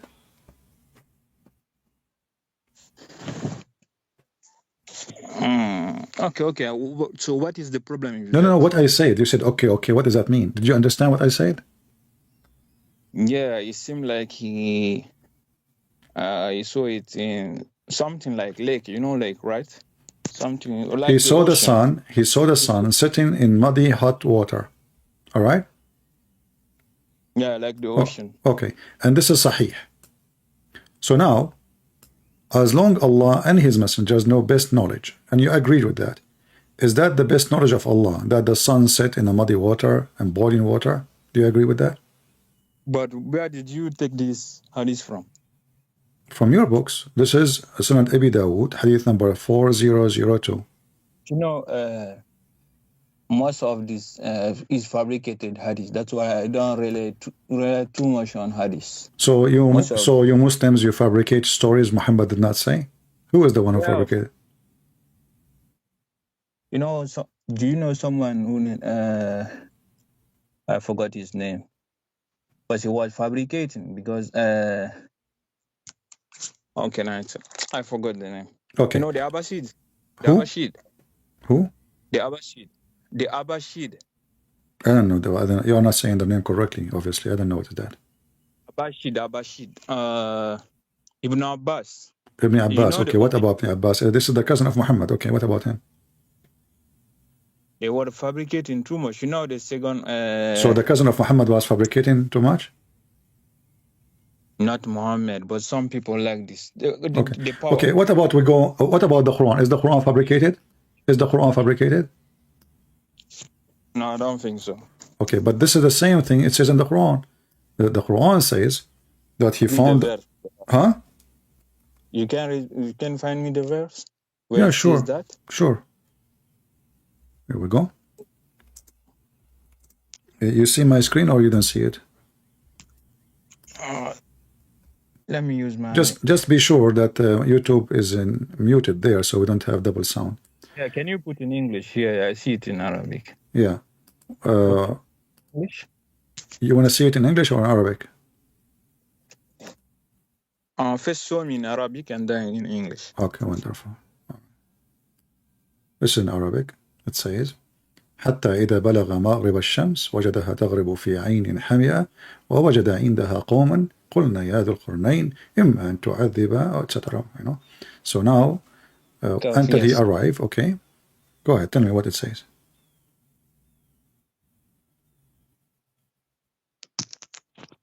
I'm not seeing too much. Until when he reaches the certain place of the sun. The certain place of the sun. Is that a good translation? I don't know. This is your translation. My translation is I'm using your Muslim translation. Even you see the funny is you just mention something very important. I show you the hadith. Listen, I show you the hadith. You say it's a lie. I show you the Quran in Arabic. You go to the translation. I show you the translation. You say, is that a correct translation? So you Muslims, you give false translation to the Quran? Yeah, sometimes, you know. So how we can trust anything you say to me? Are you giving me now? Are you giving me false answers too? I can answer based on my knowledge. Okay, answer. Okay, so how he found the sitting place of the sun? Let us go one by one. He reached the sitting place of the sun. Where is that? It can mean maybe it's something from the south or something like this. From the south? Yeah. How far are you from South Africa? Oh. No, I'm just trying to find how close you are to the sun, where the sun set. The south. It says here he found the sitting place of the sun. The sitting place. But you know, I can sit in now. I'm sitting next to my window, and I will see the sun sitting in my place. I don't need to go anywhere. Is that correct? Yes, but that is empiric knowledge. This is what? Yeah. So what do you think about this Quran saying until he reached the sitting place of the sun? How in the world that work? Maybe something parabolic, parabolic, something like this. No, but it's talking about a guy moving. He's a king. He found people. This is physical. All of this is physical, isn't this? That's not metaphorical. It's supposedly a real story happening for a real person, correct? To something else. How can someone find the setting place of the sun? Exactly. So that means the Quran is wrong. Are you going to say to me now the Quran fabricated? Maybe we didn't understand what he meant by that. Maybe what? Maybe what? Because he was explaining that to someone living in the 7th century. It's not like... We are not reading explanation, my friend. We are reading the Quran now. This is not explanation. This is Quran. Also, you are saying to me, the Quran, written by somebody, he have understanding of the 7th century. Yes. That's mean... Okay, that's mean Allah is not God and Muhammad is not the Prophet, because he is writing stories, fiction stories, based on his understanding in the 7th century. Yeah, do you know Galilee, right? Galilee. He's my cousin. What about him? The Greek. He's a Greek? Oh, not my cousin right. then. Okay. The guy who found the earth was round. Okay. You know him, right? Okay, and what happened? What did the Catholic Church did to him? What did it to him? Tell me. They killed him. You can't look at it. Because he found the earth is round? Yeah. Look at it. Okay. Who is the one who said that to you? It was Galilee. Who is the one who said that to you? Who is the one who said that to you? Yes. But my friend, don't you know that before Galilee exists, this is not the reason he was taken to court. The reason he was opposing politically. Muslims, they lie, because in the Bible it says that the earth is a globe, the earth is a ball. If you go right now to Isaiah 40:22, you will see the earth is like a ball of the earth. So when Muhammad and he speak about Galilee, he was murdered by the Catholic Church because he said the earth is not flat. This is a lie. This is a lie. This is a fabrication. This is a fabrication made by the Muslims. Why? Because simply, first of all, the Bible never say the earth is a flat. Secondly, we have a clear verses. Now, there's many translation, but doesn't matter what translation you take. Go to right now to Isaiah 40:22 and use any translation. Some translations say circle, some translation say globe, some translations say ball of the earth. In our, actually, the correct translation is kura. Kura is like a ball. Kura, you know, kurat al-ard. So when somebody like you come and say such a thing, I laugh. Secondly, look what you just did. You are saying to me now, your prophet is the same as those who believe in the earth to be flat, and somebody like Galilee is going to get them busted. And that is me. So now I am Galilee of today, getting your prophet busted, and you Muslim want to kill me. Is that what you are saying? Galilee story. Why I brought it because the Christian at that time, they didn't know how the earth was. Okay, no problem. No, my friend. We have the book of Isaiah written thousands of years before Galilee. It says clearly, the ball, the spear of the earth. So what are you talking about? This is a knowledge written in our book before all saints they are born. All scientists, all schools, all university. There's no university yet, and this is written in our book. So listen. So when Allah in the Quran, He say, He found the sitting place of the sun. And you are saying to me, Allah speaking in the language of the 7th century. So Allah is promoting a lie. For what purpose? No, it's not promoting a lie. It's like if you are. Okay, is it true? Is it true the sun is the sitting place of the sun? Is it true or it's a lie? No, that is a metaphoric something. You cannot. How it's metaphorical? He found near it people. He found near it people. How that is metaphorical? I'm talking about real person and real location and people there. He have a conversation with them, and not only that, all of Islam is based on that he built a dam for Gog and Magog. So what metaphorical? Okay, give me the metaphorical of it. Go ahead. It's the metaphorical story because it doesn't make sense. No, give me the metaphorical meaning. Okay, you said it's a metaphorical. What is the metaphoric of such a story? Go ahead. Maybe. I don't know exactly. So how you know it's a metaphorical if you don't even know what the metaphorical stands for? Because when we say metaphorical, that means standing for something. So we know, like Jesus, he says, there's a three servant, they have a master. Okay, this is metaphorical because there's no three servant in front of him. There's no master in front of him. There's no, this is about his teaching. But here they are asking him, they were asking Muhammad about a person, his name is Dhul Qurnayn. Verse number 83, it says, they ask you about Dhul Qurnayn. Dhul Qurnayn is a real person, supposedly, and he is Alexander the Great. Say, I shall recite to you something of his story. This is his story. A real person. This is not metaphorical. That's how I understand it, because it doesn't make sense.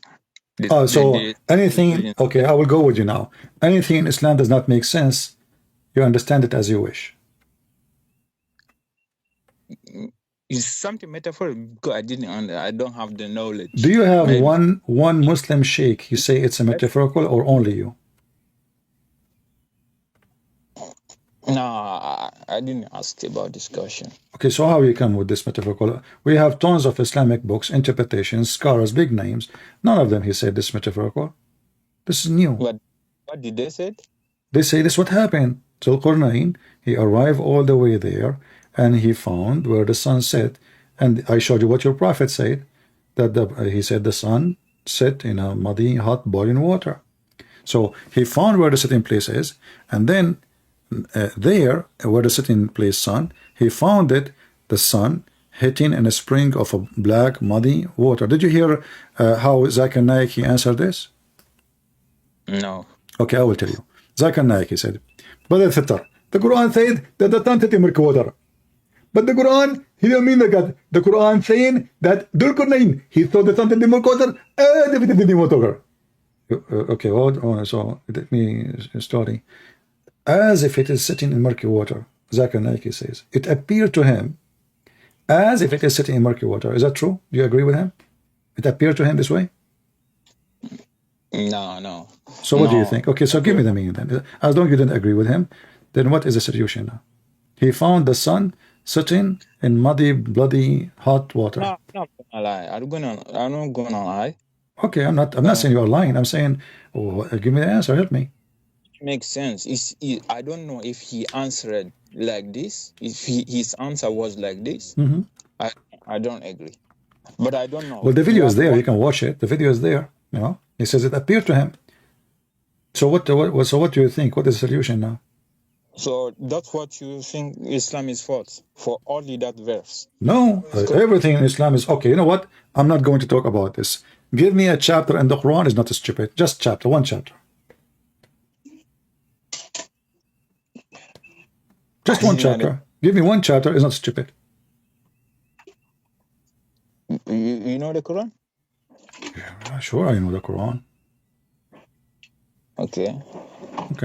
Give me a chapter. Tell me, okay, find me something stupid in this chapter. Any chapter of your choice. You have the whole book from cover to cover. Anything stupid in the Quran. That's why everything is stupid. Just what I'm saying to you. Give me one chapter of your choice and challenge me to find something stupid about it. Okay. You know, wonderful. Here we go. قل هو الله أحد الله الصمد. Okay. Yes. Tell me what this verse is saying about قل هو الله أحد. Yeah, you understand Arabic, right? قل هو الله أحد. My friend, okay, you are the one who chose the verse. So what this chapter is speaking of? This is chapter 112 in the Quran. Yeah. It's just a few verses. Okay. So yes. what the verse is saying? قل هو الله أحد mean? Okay. Mean? Yeah. Tell them that Allah is one. Okay, hold on. So let us stop here. In Arabic, when you say ahad, ahad does not mean one. Ahad means one of. I will do this in front of your eyes. I will carry the word ahad, copy it, and paste it in the search engine in the very same Quran. And you will find in Arabic the word ahad never appear as one. Ahad means one of. So I say Ahadul Tullab, one of the student. Ahadul Anbiya, one of the prophet. As an example here, chapter 2, verse 102. وَمَا يُعَلِّمَانِ مِنْ أَحَدٍ. They don't teach anyone. Ahad mean one of. So they don't teach any one of the people. Chapter 2, verse 136. لَا نُفَرِّقُ بَيْنَ أَحَدٍ. So we don't differentiate between any of them. So the word ahad does not mean one. Mean one of. So how Allah is one, and now this is the verse you choose for me to prove to me something very solid, and then Allah is using the word which is wrong. Allah should use wahid, not ahad, for the word ahad is one of many. You cannot find in Arabic one sentence using the word ahad without saying ahad, etc., which means one of. Ahad. Okay, here we go. Chapter 2, verse number 85. لا نفرق بين أحد من رسله. We don't differentiate between any of his messengers or the messengers. So we don't differentiate. Read it. We don't distinguish between any of. This is ahad. Any of. So the second you say Allah is ahad, you just say there's many Allah and he is one of them. No, that is your translation. This is not my translation. This is your translation. I'm using the same word in the Quran, and this is your translation on the screen. This is not my translation, my friend. I'm showing you on the screen what it says. Every single verse in the Quran translating the word ahad as one of. Every single verse. And I can show you endless number of verses. Here we go. We start from chapter 2, 102. Chapter 2, 136, chapter 2 to 85, chapter 3, verse 37, chapter 3, verse number 84, chapter 3, verse 153, chapter 4, verse number 43, chapter 4, verse 152, chapter 5, verse number 6, chapter 7, verse number 80, chapter 9, verse number 6, chapter 9, verse number 84, chapter 9, verse 27. Shall I continue? We will stand until tomorrow. So, as you see, all of it, مَا مِنْكُمُ أَحَدٍ. You see it? You know? So ahad does not mean one. Ahad mean one of. So if your God, he decided to tell us about himself, and then he says, say to them, قُلْ هُوَ اللَّهُ أَحَدٌ. Muhammad is an idiot. He stole a chapter from the Bible. It says, O Israel, your God is Echad. Echad makes sense. Echad does not mean one, as a one person. Echad mean unity. That's why the Bible says, the man and the woman, they leave their parents and they become Echad. This is Ahad. Echad is Ahad. But not one person is one as a unity. So your God, he chose a word. Muhammad, he stole the word from the Hebrew, Echad, which Ahad, and he put it in his Quran. But by doing that, he made his God not one person, but a unity. And here, if you read the verse after, it says, قُلْ هُوَ اللَّهُ هُوَ اللَّهُ أَحَدٌ اللَّهُ الصَّمَدُ. What Samad mean? Someone means someone who is capable by himself. He Okay. don't need help. Okay. Self-sufficient, master, the Muslim translation. The fact this is false. Samad is a word coming from the Aramaic, masmuda. If you ask even Arab, ask them masmuda, what masmuda mean?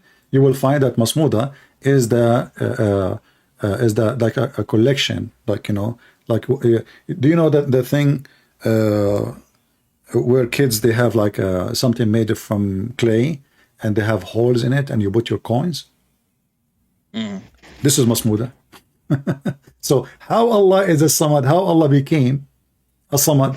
So Allah is a collector. He all the gods is in Allah. He is the collector, you know, Echad. So this is the unity. And then it says, he begot not, which means son, nor he has begotten, correct? You mean Samad mean what? Samad mean masmuda. Samad mean the collection, the things collected together, united together. You put them together, like when you collect money, you put them together so they can have more power. From where? So from where did you take this translation? This is a pure Aramaic, and this is even in Arabic, you know. No, it's based on Okay. What the words sammada mean? Masmuda, samad, sammada. Is this what it's mean? We can go to the dictionary. Same masmuda. It said samad. Samad is the same, my friend. Masmuda is the name, like masmuda, you name something. As samad, you are describing it. So when I say, okay, say Allah is, okay, I will go with the translation you Muslims have. You said self-sufficient, correct? Is Allah self-sufficient? Of course. Okay, let us see if that's true or not. The verse after it says, he begot not. Mean what? Mean he don't have children, right? Yes. Okay, but remember, Allah is self-sufficient, correct? Okay, that means Allah do not need a woman in case to have a child if you want, correct? Yeah, of course. Because he is self-sufficient. So he do not need a woman. I am not self-sufficient to have such an ability, because simply I'm a human being. Allah is not. Okay, but how then Allah, he says, how Allah can have a son if you don't have a girlfriend? Remember, he is a self-sufficient. And the self-sufficient, he do not need a partner in order to do anything, because he is self-sufficient. He do not need even anything at all. He is dependent on no one. But the Quran, chapter 6, verse number 101, it says, huh? That he did say that he doesn't need a girlfriend. The Quran, chapter 6, verse 101 says, the originator of the heaven and the earth, how can he have a child when he don't have a girlfriend? No, that because of Jesus. Because people are... It doesn't matter. We are not talking about Jesus now. Don't jump to Jesus now. Focus with me. You agree that Allah is self-sufficient, correct? We have to understand the context before making... Okay, what? No, it doesn't matter. If I am self-sufficient, why I need a woman to make a baby? Huh? If I am self-sufficient, you see, a second ago you agree with me. A second after, now you don't want to agree. You are the one who agreed with me that self-sufficient. I said to you, do I need to have a woman to have a child? You said yes. I said, because I'm not self-sufficient. I'm a human, correct? You said, yeah, you agree. So now Allah is saying he cannot have a son unless he have a girlfriend. And not only that, he is using the word how can he. Do you know what how can mean? Yeah, of course. What does that mean? Tell me, what when I say how can he, what I'm questioning? How can he? What you are? I don't understand your question. How No, can he? I am asking what I'm questioning exactly. When I say how can he, I'm questioning what? It's possibility, like Ability. Thank you very much. Question the ability. You are the one who gave me the answer. Thank you very much. So Allah questioned his ability. How can he have a son yet he don't have a girlfriend? So how the Muslim, they say that verse there, Masmuda or Samad, mean self-sufficient, which falsely they are translating the word Aramaic word, which is not Arabic, false translation. And yet Allah, he cannot have a son unless he have ability, and that ability is not exist, because he cannot have a son unless he have a girlfriend. No, you didn't. Actually, you don't know the Quran. You don't know why. Give me an answer. Don't tell me why. I'm talking to you, my friend. I did not hang up on you. I'm not you know, being aggressive with you. I'm trying to have a conversation. Don't tell me you do not know. Just give me the answer. Why Allah cannot have a son unless he have a girlfriend? Okay, let me explain to you the context. Why? Okay, give me the context. No problem. Still, my friend, he is giving us the reason why he don't have a son. The reason he don't have a son, he is saying to us, he's talking to you, talking to me.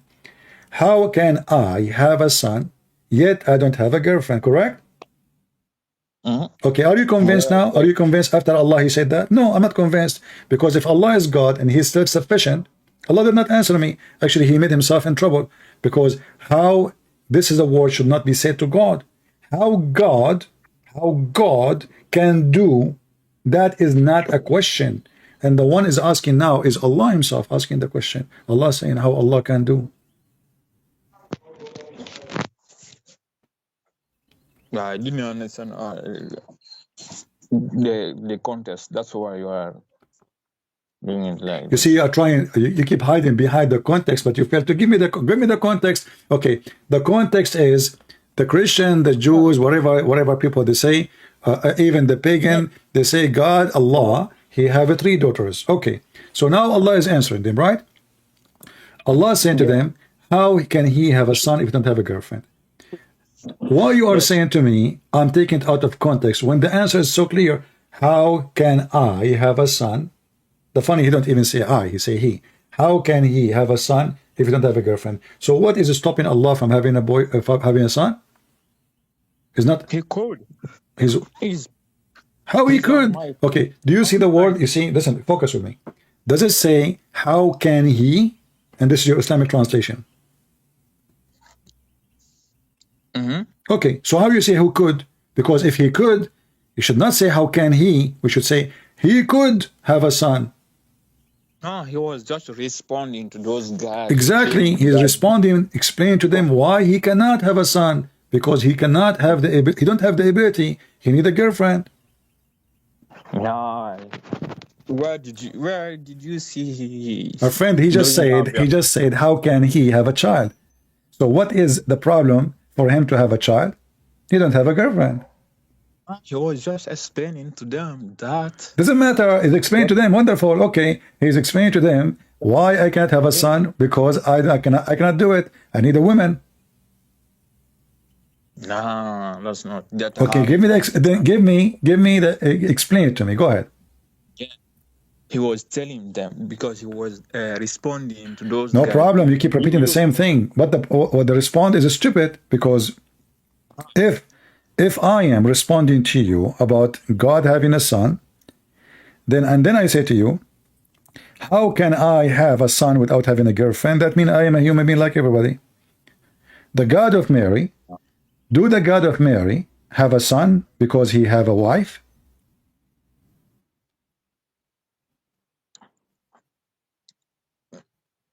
I'm honest. You keep repeating this the same. I'm asking you. This is not the same. No, not the same. I'm asking you. Mary, she gave birth to a child. His name is Isa in the Quran, correct? Yes. Okay. Do she have a boyfriend or husband, or she's a virgin? Ah, that's a miracle. Okay, wonderful. So the God of Mary, he can make Mary have a son, yet she don't have a boyfriend or a husband. She do not need a man. Your God cannot have a son unless he have a girlfriend. Obviously, the God of Mary, he can, and he is not the God of Muhammad, because the God of Mary, he was able to make Mary have a child, yet she don't have a man. But your God, he cannot even do it to himself. Look, in the Quran it says, Inna mashalu Isha kamasali Adam. Khalaqahu min turabin. Summa qala kun fayakun. Huwa kalimatun la. You understand that? Yeah, I understand. You just even make Allah more in trouble. You see? How? I ask you to give me a chapter in the Quran is not stupid, and you give me stupid chapters. Chapter 3, verse number 59, proving that Islam cannot be from God. Why? Because the Quran is saying that Allah created Adam and Isa by saying be, and he was.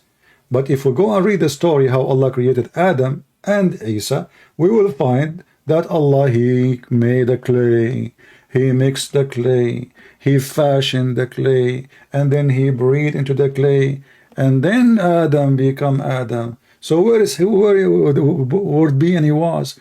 Either this, he said be and he was, or he did all the work. What do you think? So what is the problem? I'm waiting for the you don't know the problem? Okay. If I say be a TV, be TV, TV should be there, correct? Okay. I do not need to bring screwdriver and chips and etc. and wires and that's it. I say B is going to be there. You agree? So you mean the Almighty cannot do that?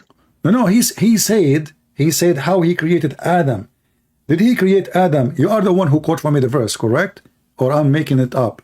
It's you who quote for me chapter 3, verse number 59. Okay, so how Allah created Adam and Isa, he said to them be and he was, correct? Okay, but is that really what happened? If this what happened, it means the other verses in the Quran are fabricated, because Allah, he created Adam from mud. After he mixed the mud, even took him 40 years after he mixed the mud to dry the mud. So when the Quran speak about how Allah created Adam, did Allah use his hands to create Adam? I don't know. Well, I know, Allah in the Quran, he said, and the Quran says, chapter 38, verse number 75, he said to Iblis, why you are not bowing down to the one who I created with my both hands? So what Allah he used to create Adam? Hands. Well, it's possible. I don't. You claim that you claim that you know Arabic, so you have no excuse. It says here, قال يا إبليس ما منعك أن تسجد لما خلقت بيدي. يدي. What يدي mean? Yada, I mean, his hand. Okay, so how Allah created Adam? Did he say be and he was, or he used his hand to create Adam? Look, I'm looking. He make it from dust, and then he the soul, putting soul in the dust. My friend, you see, you agreed with me. If I say be a TV, the TV will be there. There's no need for a screwdriver. There's no need for material. That's it. I say be, he was there. Bingo. Did Allah create Adam by saying be? No. Because the verse here in front of me saying clearly, okay, did Allah use the word be after he used his hand or before he used his hands?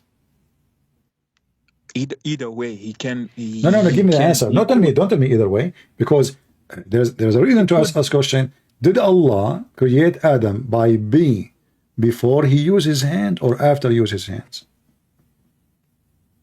I don't know the process. Okay, the answer, no, the process, we know the process because the Quran, thanks to Muhammad, he don't keep his mouth shut. Here we go.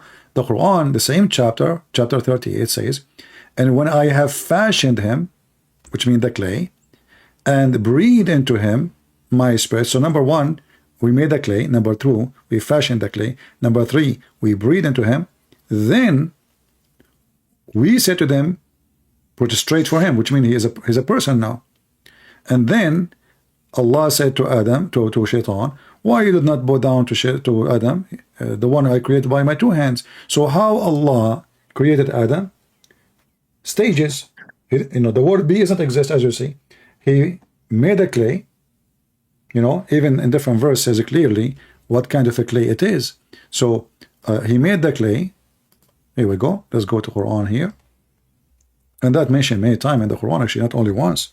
So Allah, He not only He brought a clay, He have to make a clay. Chapter 6, verse number 2. Chapter 7, verse number 12. Chapter 32, the 23, verse number 12. Chapter 32, verse number 7. Chapter 37, verse number 11. All of it is speaking about how Allah created Adam. So Allah, He created Adam by mixing a clay. So this is step number 1. We made a clay.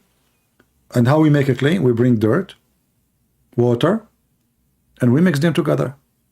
Very simple. And then after he created, he made the clay mixed together. Now the clay became nice, fun to play with and to do shape. So He fashioned Adam, and He fashioned him in the shape we know. According to your prophet, he was 60 meters tall, which is very short compared to me. So Allah, He fashioned the clay now. Still Adam is not there. Adam is just a clay now. And then Allah, after He fashioned Adam, He breathed into Adam. And then when Allah, He breathed into Adam, was Adam done right away? Or took a lot of time? Oh, I don't know the process. The process, we have an answer for it. The Quran says, وَكَانَ الْإِنسَانُ عَجُولًا. The human was ever hasty. You open the interpretation, you will see that Adam, he asked Allah to finish him before the sun set. Adam was afraid that Allah is too slow and he cannot finish him before the sun set. So he asked Allah, and this is what the Prophet said, chapter 17, verse number 11. You can open right now, Ibn Kathir, Al-Qurtubi, Al-Tabari, Al-Jalalain, whatever you want. So Adam, he asked Allah to finish him before the sun set. That's mean the statement of Allah, He said to Adam, be and he was, is a fraud. Because as you see, even Adam is worried about, hey Allah, finish me before the sun set, man. Look like Allah will go blind when the sun set. And I find it very funny, Muhammad saying that, because how even Adam, he knew the sun set if he is not done yet. He did not see any sun yet, the guy is just in the process of a creation.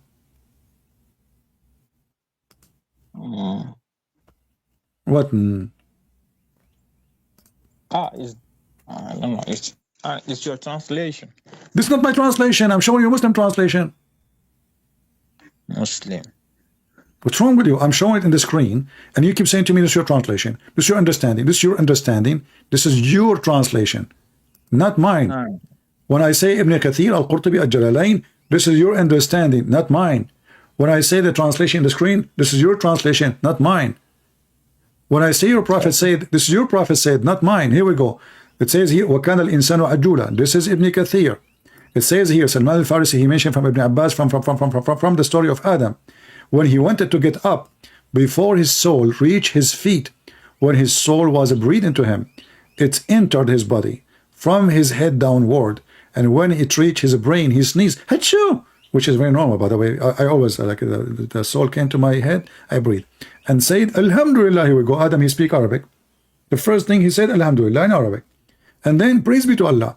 And Allah said to him, may your Lord have mercy on you, Adam. They are talking already. The guy is not even finished.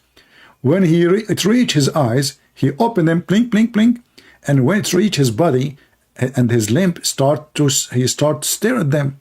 Like Adam is looking like, what is that? This is a foot? This is a hand? Wow. He wanted to get up before it is reach his feet. But he could not. So he said, oh Allah, make it happen before the night comes. Okay, I understand your point. Can we go to the Bible now?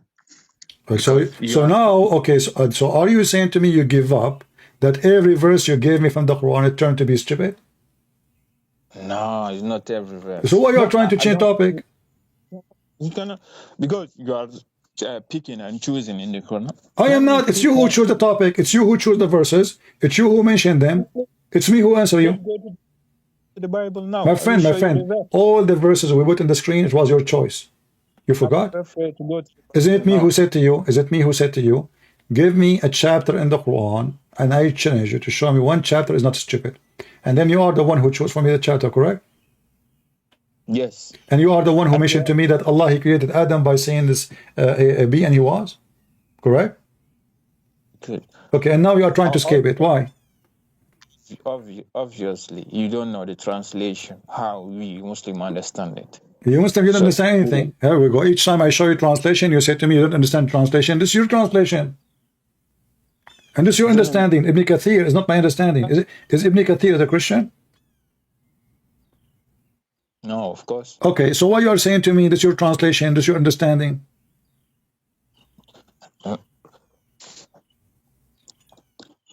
That's why I told you that's Ibn Kathir understanding, and I didn't read it too much. So maybe you make a point. I will. I don't understand. Take a look on it. I don't understand what you're saying. What you are saying? Go ahead. Say again. I said about the sun. You make a good point. If you said Zakir Nike said it like this, you make a good point. I can find the video play for you if you want. I'm gonna try to find it. Not only him, every single Muslim in YouTube, they say the same. I'm looking for the truth. I'm not here like no problem. No problem. Okay. So you are saying to me, if the sun set in a muddy water and they are saying that, they are lying then. So what is your saying? That's why I thought I will make research to see about it, but I don't agree. It doesn't make sense. Well, the whole Quran doesn't make. Okay, you know what? Hold on. You are a person who like stories make sense, correct?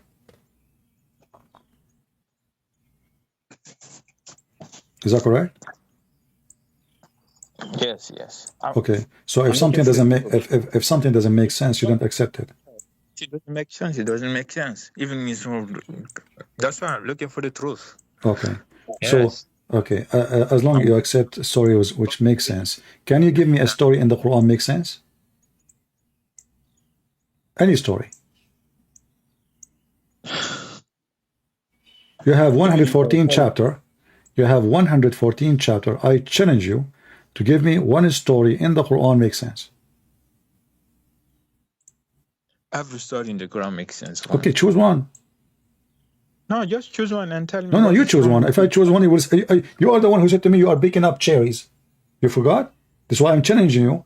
This is what I did before 5 minutes ago. I said to you, give me one chapter in the Quran. It's not stupid. You gave me one. We prove it to be stupid. And now you're trying to change topic. No. So now I'm saying to you, give me one story in the Quran makes sense. You are the one who accepts only what makes sense. That's wonderful. Give me a story in the Quran makes sense. Go ahead. No, for me, all the stories in the Quran make sense. Okay, give me one. But if you doesn't, okay, I will tell you a story. Okay, as long as you are refusing, I will give you a story, but this is personal. I hope you will not make fun of me. I have my grandfather.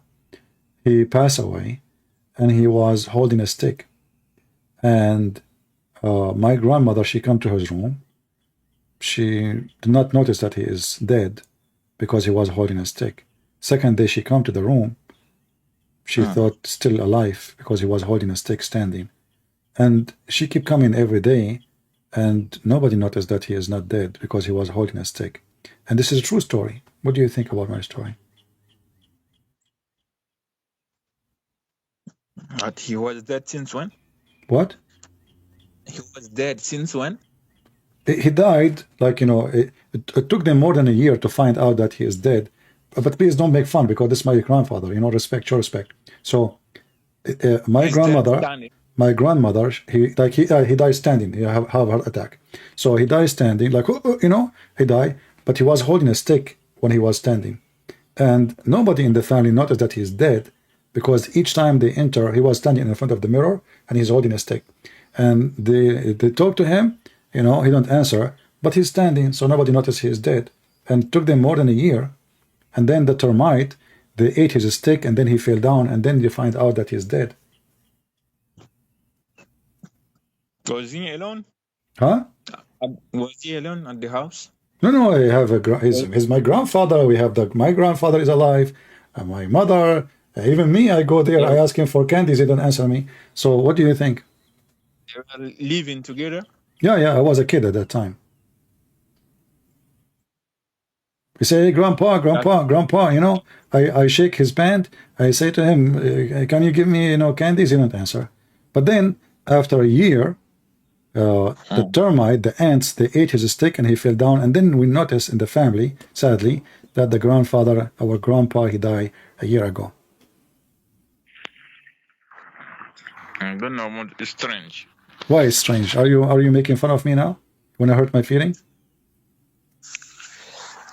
I don't know the true story. Why? Okay, why you are saying to me it's strange? What do you mean? If they live together, I don't know. If he was alone, it can be. But so standing, if my grandfather is alone, if my grandfather was alone, standing, holding a stick, it's normal to be standing alone for a year, even after he died. does he have power or something? He have what? Does he have a power or something? Is he a prophet or something? Oh yeah, he's a prophet. You know, you think prophet they can die standing? It's possible because why? I thought prophet in Islam are a human. No, they are human. Okay. Can your prophet Muhammad die standing for a year? According to Muslims, Muhammad, when he died, he stink in less than 3 days. I can show the reference. He stink literally. So the guy is dead, holding a stick. Isn't he going to decay when he's standing? Yeah, normally, but with God, you can expect everything. But remember, you are the one who said to me you believe only in stories make sense. Yes. Okay, what is make sense in this story for you? It doesn't make sense, but you are the one who said to me I accept only stories make sense. Yeah, it doesn't make sense, but it depends who is it. Like, so if the story doesn't make sense and it is about Islam, we take it. If the story about me doesn't make sense, we laugh at you, right? It's like Jesus. What about Jesus? Tell me about Jesus. What happened? Mary had Jesus. Yeah. Without husband, right? Okay, that doesn't make sense. Doesn't make sense. Why? Tell me why. We are not talking about God or something. If no, tell me why it doesn't make sense. Explain to me why Jesus' story doesn't make sense. I want you say okay. Christian friends, my sister have a son yesterday, and she didn't see. What about it? What is the reason it doesn't make sense? What make it doesn't make sense? Because it's impossible for. Thank you very much. Okay, but hold on. Okay, let me ask you, what is the purpose in the Quran to say that Jesus have no father? What was the purpose of it?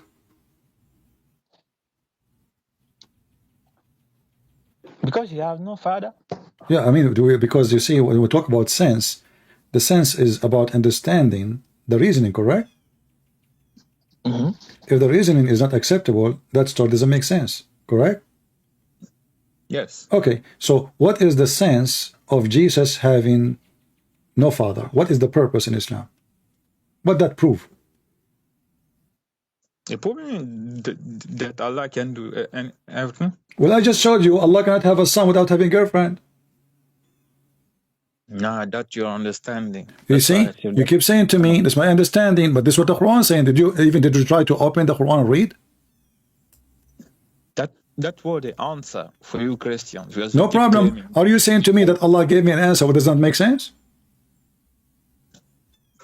What? I don't understand the question. Yeah, because you know, you are the one who said that Allah want to show what He can do, a miracle.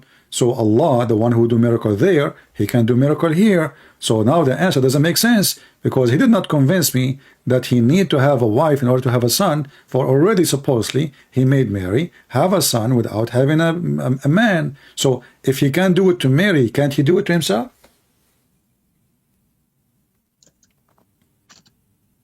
I told you the Quran had already speak about Jesus. He's a miracle. He's a Kalimatullah. It's a miracle. Okay, hold on. You said Jesus is Kalimatullah. What does that mean? Kalima is mean words. Okay. Well, Jesus, guys, is the word of Allah. Is the word of Allah is holy? Yeah, of course. Is Muhammad the word of Allah? Is Muhammad the word of Allah? He's just a prophet. This is not a question. Is he the word of Allah? Either you say yes or no. No, I didn't see. Okay, so now a Muslim saying to us that the Messiah is the word of Allah and the word of Allah is holy and Muhammad is not the word of Allah. So now we understand why chapter 19 verse 19 says that a gift of a holy son. So he's not only a gift, not only a miracle, he is a holy, and now we discover that he is the word of Allah. Let me ask you, the word of Allah came from where? From Allah? Yeah, from where? Where is Allah? From Allah, I mean. Okay, but where is Allah? Allah is everywhere. What everywhere? I think so. I thought he's in heaven. He's everywhere. He can be in the heaven. He can be everywhere. Okay, but isn't it the Quran says that he is on the top of the throne? Are you fabricating your religion now? Yes, he can be. Yeah. No, it doesn't say he can be everywhere. It says literally he is in the top of the throne. And he said also he is closer to you than your, I don't know how I call it in English. That's false, because Allah, he have to come down every day at the third part of the night. So if he's closer to me, to my breath or whatever, then he do not need to come down. Do Allah come down every day in the third part of the night? Yes.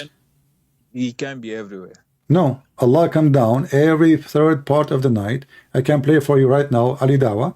I can play for you Mimi Hijab. I can play for you all Muslim who claim to have knowledge, saying that Allah come down every night at the third part of the night. Yeah, I know this story. Okay, yeah. So don't tell me he is everywhere. Now let us go back to the topic. So Allah, he is capable of making miracles, but obviously in his case he cannot have a son, and Allah, he need a wife, he need a woman. The Messiah, in the same time, you mentioned that he is the word of Allah, and the word of Allah is coming from what? From the mouth of Allah, correct? Possibly. All right. So where was the Messiah before he come to the earth? He was inside Allah. No, I don't know that. What do you mean? A second ago you said to me possibly. Yeah, possibly. So Allah, are you talking to me? Allah, he speak from his nose? Allah, he speak from that. Okay, do Allah speak from his nose? I don't know. Well, it doesn't matter. There's nothing like Jesus too. You know, there's nothing like Jesus. If there's anyone like, is there's anyone like Jesus?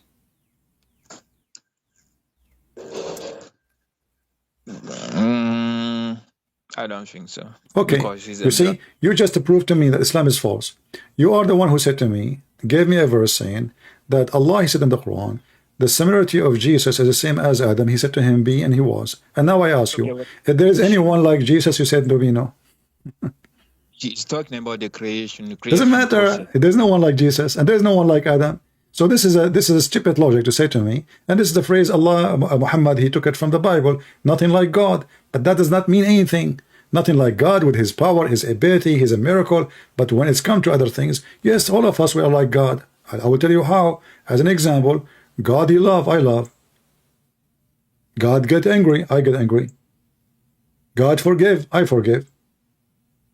God punish, I can punish. God kill, I can kill. So we share many things. We share many things. Listen, we share many things with God. But now listen carefully.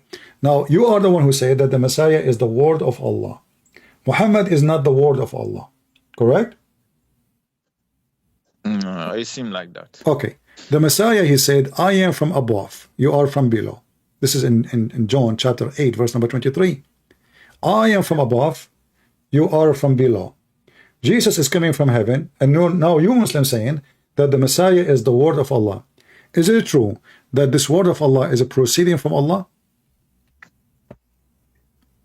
It's possible. But no, you say yes or no? No, it's possible.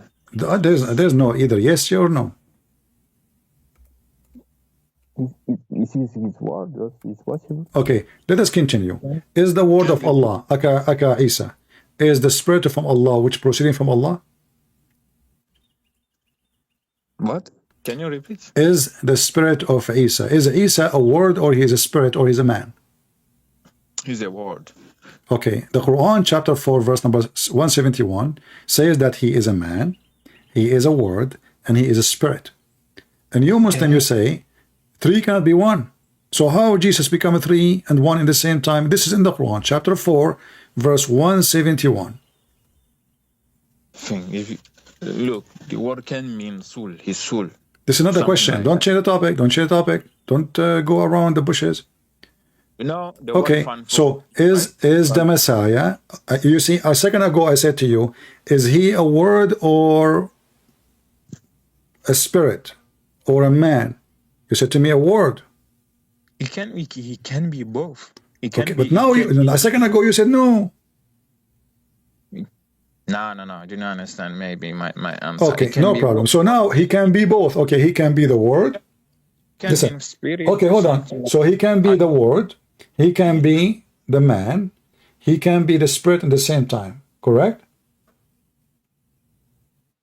Possible. Okay, so why you Muslim, you say how you believe in Trinity. Here we go. You have your own Trinity. The Messiah himself as a person is a 3-in-1. He is the word before he became a man. He was a word. The word is a man, yet he is a word, which means the nature of the word did not change, because the word of Allah is holy. And you agreed, correct? You said the word of Allah is holy. Yeah, possibly. Okay, the word of Allah, which is holy, become a man. So now we have a holy word, holy man. And this word, which is holy, and the man, which is holy, is a spirit. And that spirit proceeding from Allah. So the spirit of Jesus is the spirit of Allah, according to the Quran, correct? The spirit of Jesus come from Allah, yes. No, not come. It is the spirit of Allah. It says proceeding from him. وَرُوحٌ مِّنْهُ. Yeah, it's from him. Okay, so look what happened now. We have Jesus the word, and this is Muhammad is taken from John chapter 1, verse number 1. In the beginning it was the word, and the word was with God. And then the word, verse number 14, the word became a flesh. That's what Muhammad is quoting. And then the spirit is the Holy Spirit. So 3 and 1 in the same time. But the Muslim, they give us headache every day, says, how in the world you can believe in such a crazy thing? How in the world you can say 3 and 1? How that doesn't make sense. But now suddenly it makes sense. Jesus is the word, Jesus is the man, and Jesus is the spirit of who? Of God. The word of God, the spirit of God, and the man of God. So the spirit of God inside the man is God inside the flesh. The word of God inside the man, actually the word become a man. That is the power of God, which is manifest in Jesus. The Bible says, so God, he humbled himself. So he took the image of a human being, a humble human being. So you Muslims, you stole verses from the Bible, you put it in your Quran, and now Muhammad got busted. So if I understand, you mean because he's God word, he's God also. Well, you are the one who said that God's word is holy, correct? Yes. Okay, is God's word is eternal? I think so. Okay. Possible. Well, you just said that Jesus is eternal. What? I didn't understand. You just agreed that Jesus is eternal. Yeah, we Muslims believe that. Okay, so Jesus is eternal. Muhammad is not. Muhammad is dead. Jesus is eternal. Jesus is the word of God. I ask you, is Muhammad the word of God? You said no. Is Muhammad the spirit of Allah? No. Jesus only is the word of Allah. Jesus only is the spirit of Allah. And Jesus only is eternal, because the word of Allah is eternal. You agreed in all those things. Yeah, I agree he's eternal. Okay, now let us prove. Okay, thank you for agreeing. Now we can prove that Jesus is the God, not Allah. Why? Because the Messiah cannot be Allah for a very simple reason. Allah is a stupid God. The Messiah is an extremely, we cannot even imagine how wise he is.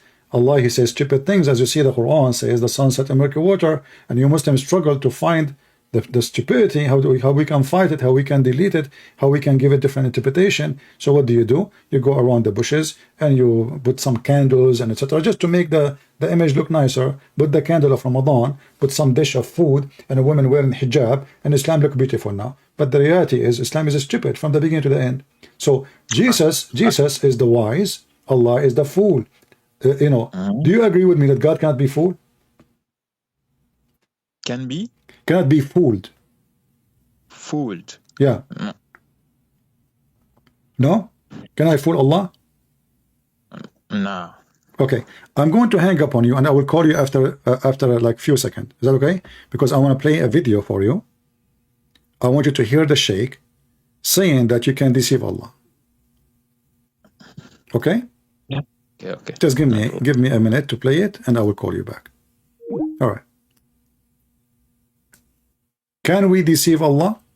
The answer yes. Later, let's talk about no. This is what we're talking about. If they're willing, alhamdulillah, we will prove that it's not 3 in 1. It's only one. La ilaha illahu. If they don't, I don't need to talk to them. They don't have the authority, or even they have the audacity to come and speak to us about the characteristics of the characters of Allah and the attributes of Allah Azza wa Jal. This is ridiculous.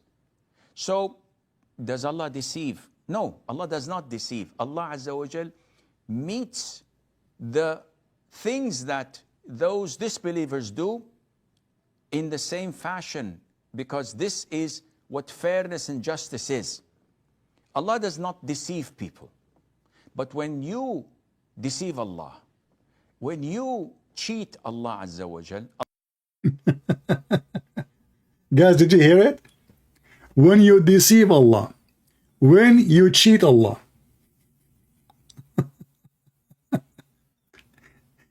Can you deceive Jesus? Can you? What he just said? When you deceive Allah, how anyone can deceive God? Allah. When you cheat Allah Azza wa Jal, fairness and justice is. Allah does not deceive people. But when you deceive Allah, when you cheat Allah Azza wa Jal, Allah will deal with you and treat you in the same fashion you treated Him. So you deceived Allah, so now Allah decided to take revenge and He deceived you too. Hello? But now we have two lost. We have Allah is lost because the second you say He was deceived, that means Allah got lost. So Allah, He looked at Himself, they made fun of me and deceive me, and I am out of the path of the straight way. I will not go to heaven now. They deceive me. So what I will do, I will deceive them because I'm Satan. This is your Sheikh. This is your Sheikh. Let me call you back.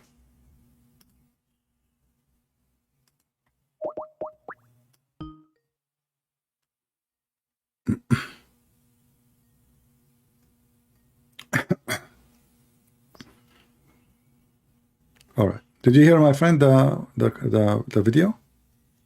Yes. So can we deceive Allah? Yeah, I think you mean, you know, I don't know the verse. The verse is وَيَمْكُرُونَ وَيَمْكُرُونَ اللَّهُ وَاللَّهُ خَيْرُ الْمَاكِرِينَ. Can you translate it, because you know Arabic better than me? He has the translation in front of you on the screen.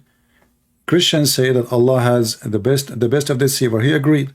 He said Allah deceived them because they deceived Him. It was a reaction. They deceived Allah. He explained it to you. Makar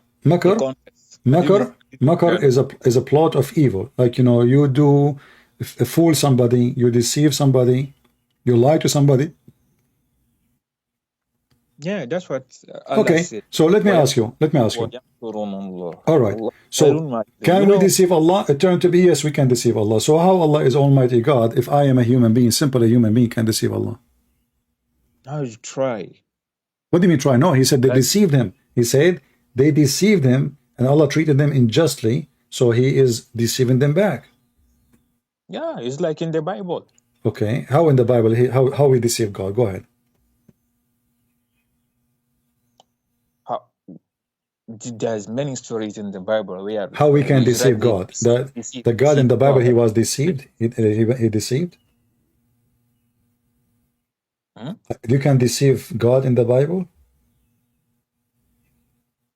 Yeah, of course, there is many. Okay, give me an example how you can deceive God. Go ahead.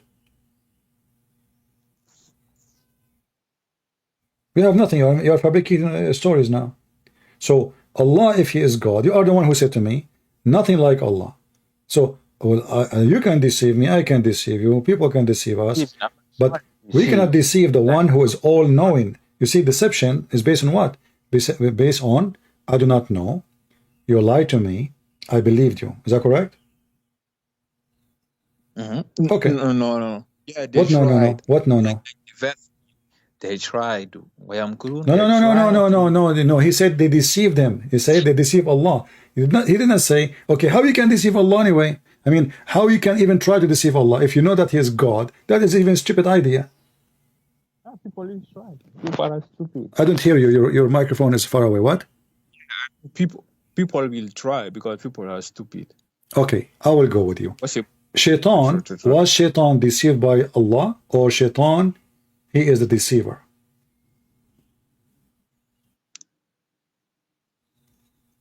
Well, what do you mean by deceiver? Because maybe now you do not know what deceiver means. So after all this talk, suddenly you do not know what deceiver means.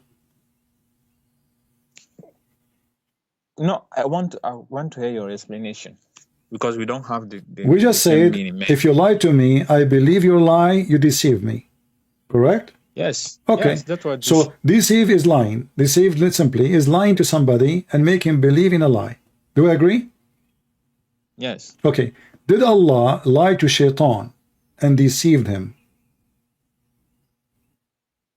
No. Where did you find it? In the Quran.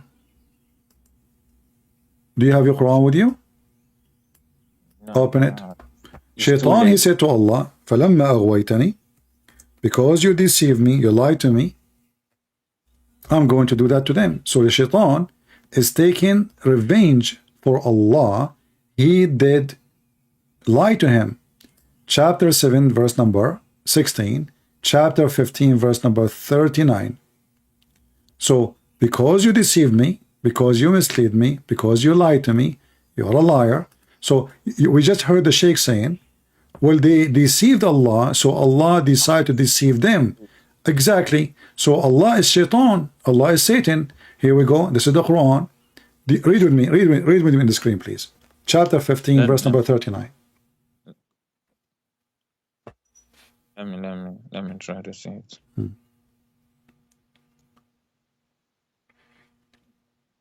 doesn't appear. My computer is. Allah, so Allah just mute YouTube, please. Mute YouTube so we don't have two sounds. Shaitan, Allah Rabbi. I didn't see it yet. Okay. Did Allah mislead Shaitan and lie to him? We said, Lord, because you mislead. Sure. Yeah, like it. Okay. So Shaitan is a good guy. He's a victim of Allah. Allah, we agree, me and you, remember, that if you lie to me and I believe your lie, that is deception. So what happened? Shaitan, he be misled by Allah. Allah told Shaitan false information to mislead him. Shaitan, in return, he decided to mislead everybody. You mislead me? Okay, I will mislead everybody. The verse in front of you. And he made an agreement with Allah, and Allah agreed. He said, okay, go ahead.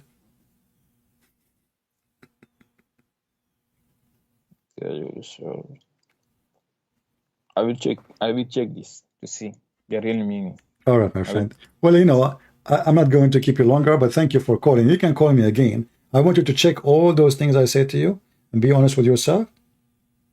And if you want to stay as a Muslim, this is your business. But as you see, Islam is a stupid religion, because we just found out that Shaitan himself is a victim of Allah. Even Christian, we find something very disturbing. No, you cannot find anything very disturbing. Hold on. You find things very disturbing for the Christian, correct? Like what? Having sex with babies? Look. No, then tell me, I mean, disturbing. What disturbing? Having sex with babies, like Muhammad having a child wife, or maybe the Prophet asking the hand of an infant. Infant. You are afraid. Huh? You are afraid. You don't want me to read it? 2 verses. To read what? It's Deuteronomy 25, 11. What? Kill a woman if she seizes a man's private part without his permission. Deuteronomy. What? Read the verse for me. Okay. Is Deuteronomy 25, 11, Okay. 1. Okay. Okay. You can kill a woman if she seizes a man's private parts without his permission. Deuteronomy. If she sees or she... 2 men are fighting, and the wife of one of them come to rescue her husband from his assailant, and she reaches out and seizes him by his private part, you shall cut off her hand, show her no pity. Okay, let me. So I will go with you. Yeah, this is the law of the land. This is Musa, the prophet of God. Listen. First of all, I want to ask you, if I'm fighting with you, is it okay for you if your wife, she hold my penis?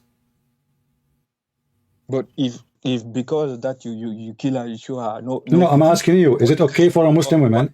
Is it okay for a Muslim woman? She joined her husband, you are fighting with me, and now she is holding my penis.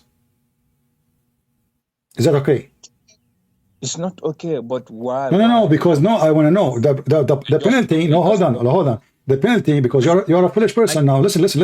Let me explain. You asked me the question. You said to me, I'm afraid. You asked me the question already. You don't want to answer? Do you want the answer, or you want to keep talking? I think you're deflecting, bro. Okay, you can say whatever you want. Let me answer you. So, because now she will take control of him, because this is a very sensitive part. This is not a fair fight. The guy will end killing the other guy because she become a filthy woman. So the women's involvement should not be there at all. This is not a fair fight no more. Secondly, it's a sexual part. A decent woman, she should not put her hand there. And Muslim women, they don't have a problem, obviously, to grab the penis of a strange man, because your prophet, he allowed you to do. Hold on. Your prophet, he allowed you to do muta. Your prophet allowed you to do muta. You see, for me, I don't see any problem there, because this is not a fair fight. You see, even in the West, even in Europe in the old days, when there's 2 men they want to fight, nobody involved. 2 men they are fighting, everybody watch, and there's a judge.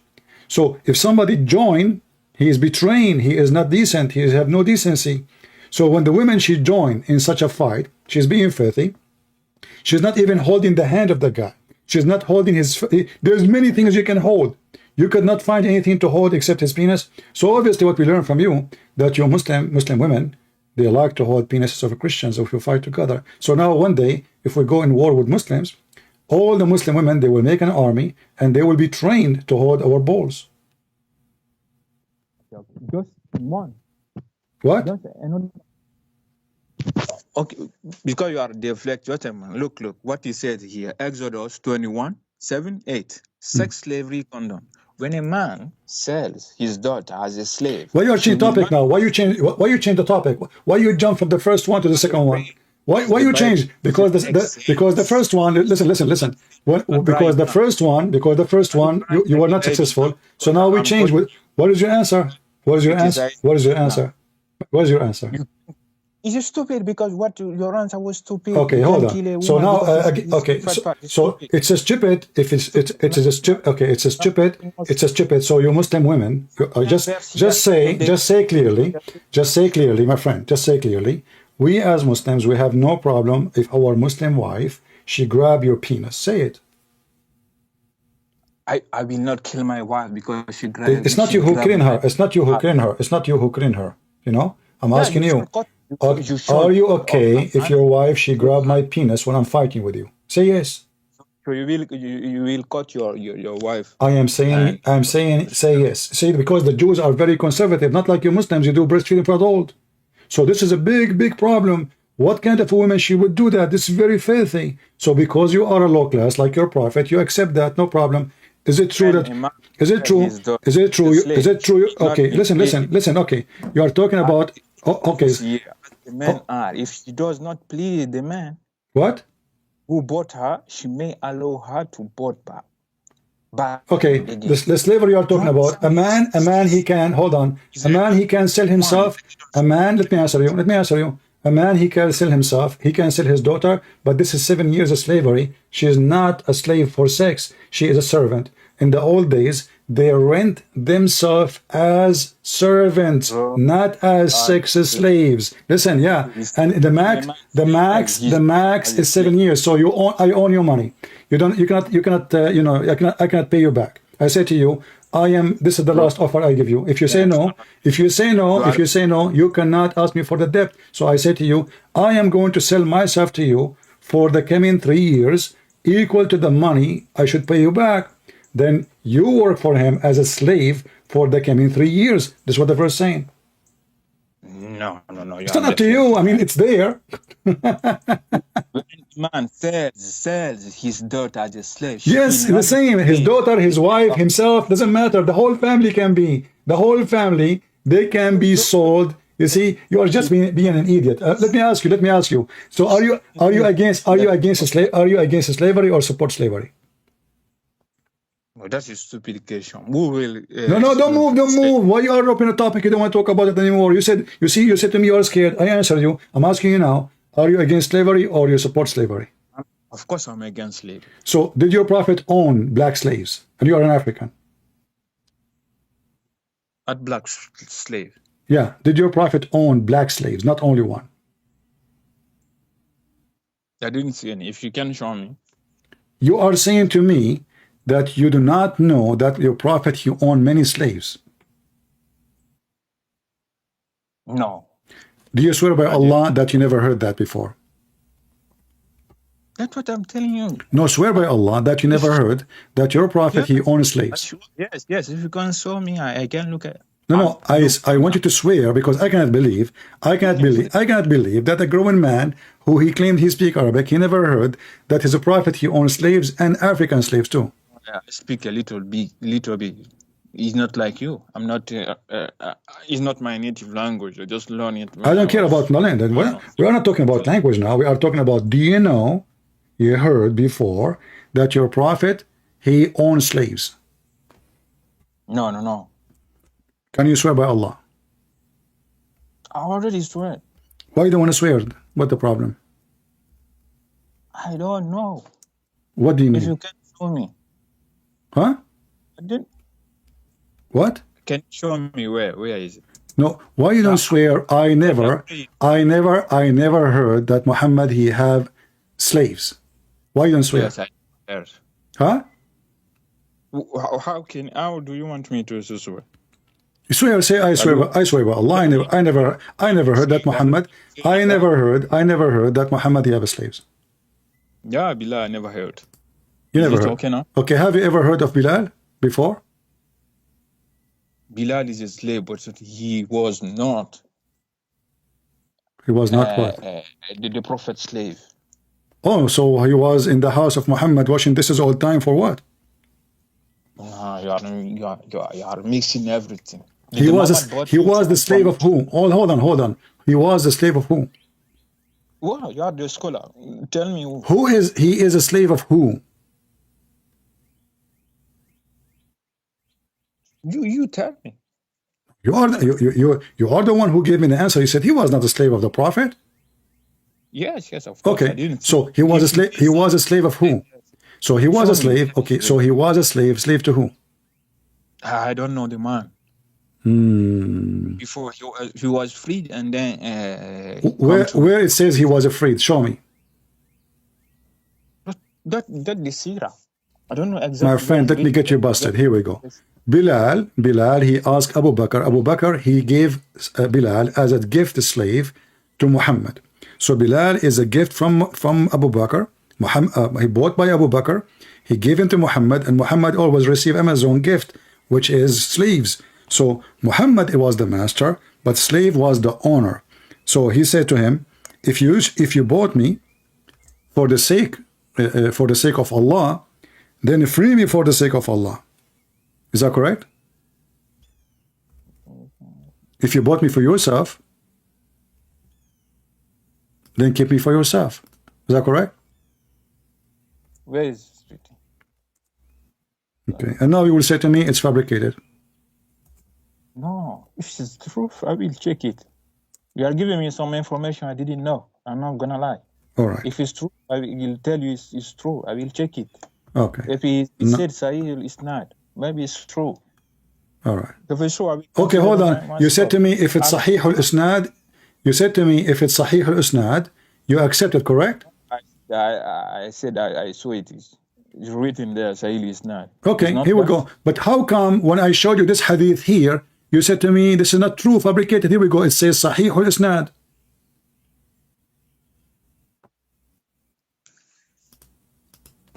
That was I don't really. The information you are giving me some information I didn't know. My friend, you told me, I showed you the hadith, you told me this is a fabrication, and now you are saying to me, if you show me a hadith which is Sahih al-Isnad, you accept. No, I'm telling you, I saw it now. It's Sahih al-Isnad, because if they say Sahih. Okay, so now do you accept what I said to you, that Muhammad, he said the sun set in a warm, muddy water? No, if it says Sahih, maybe it's. Yes, if that will be stupid then. Okay, we just proved that Muhammad is stupid. Thank you very much. I didn't say that. You just said it's stupid. The idea. What idea? This is what your prophet said. That's what I said. That is stupid. It doesn't make sense. Okay, exactly. But now you cannot say it's fabricated. So all now our argument is, when I showed you this, you run away from place to place, jumping like a monkey from place to place. Why? Because I showed you this hadith. You said to me, I don't accept it. It's fabricated. The Jews make it. And now you made a mistake. Getting yourself busted, saying you accept the hadith which Sahih al-Isnad. And guess what? It says here, Hukm Sahih al-Isnad. Yeah, I said if so, and now you said if this is true, this is stupid. But now you are sure it's true, because you said you accept the hadith if it's Sahih or it's not.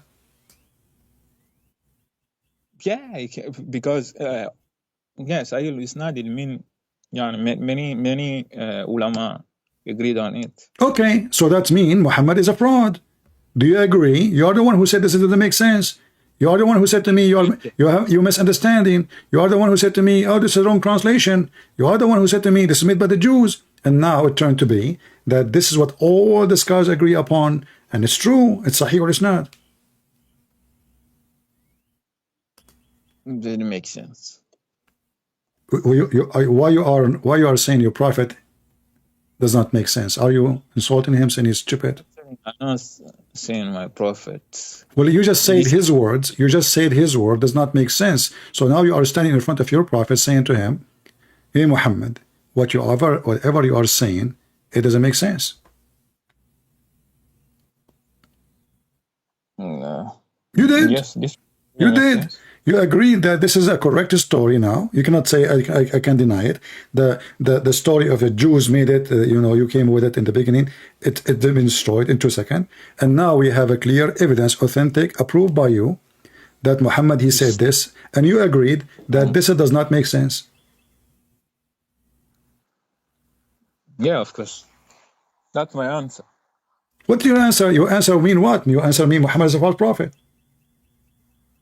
The story doesn't make sense. The story of Muhammad does not make sense. Thank you very much. And that's why we are saying Muhammad is a false prophet. So when you say the story of Muhammad, make it clear. The story of my prophet Muhammad does not make sense. Obviously, he is a liar.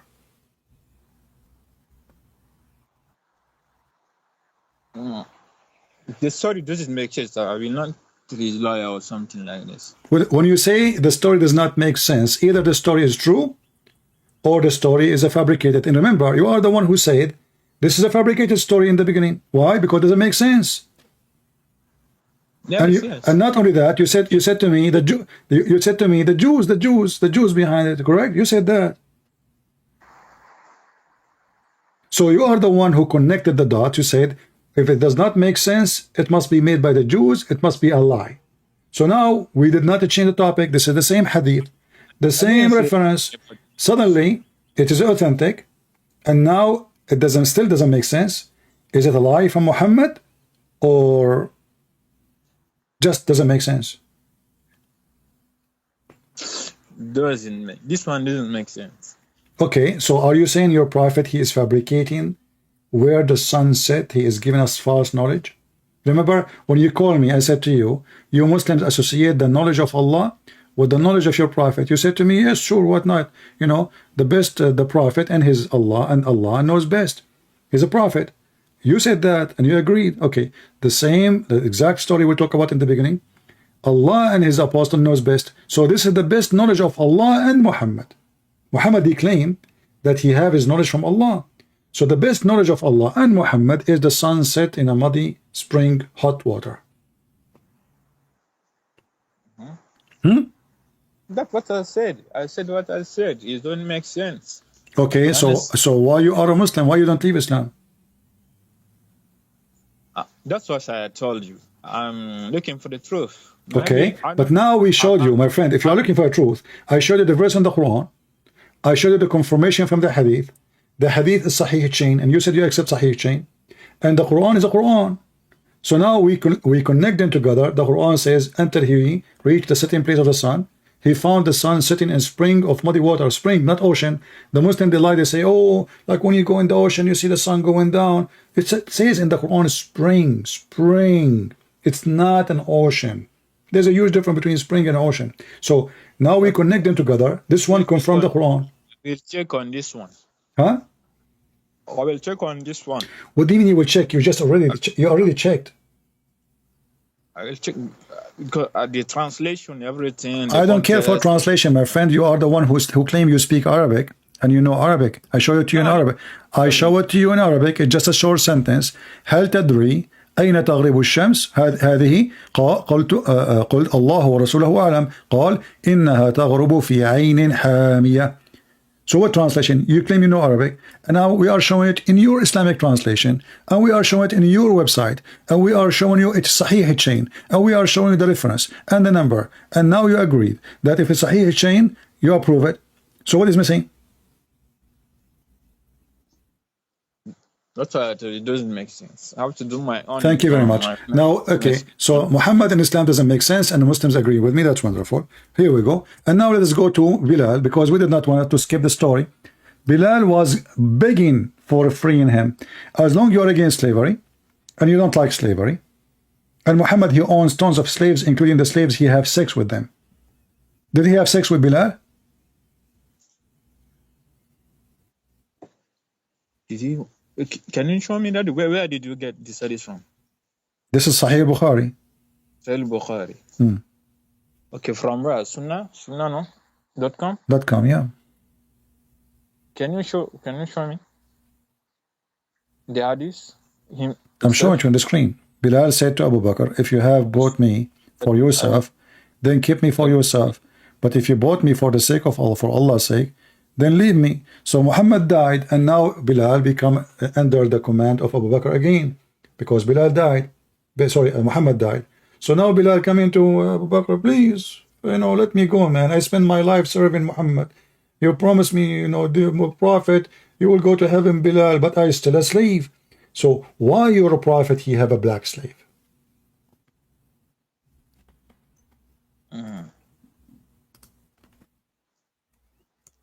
Interesting.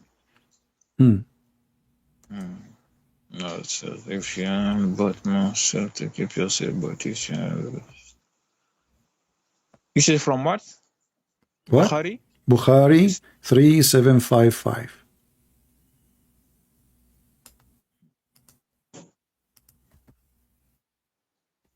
It's interesting to see. Okay, let me ask you. Did Muhammad made fun of the black people, how they look like? No, I didn't have the information. Okay, I will share the information with you. This is how your prophet described Bilal. Literally speaking about Bilal.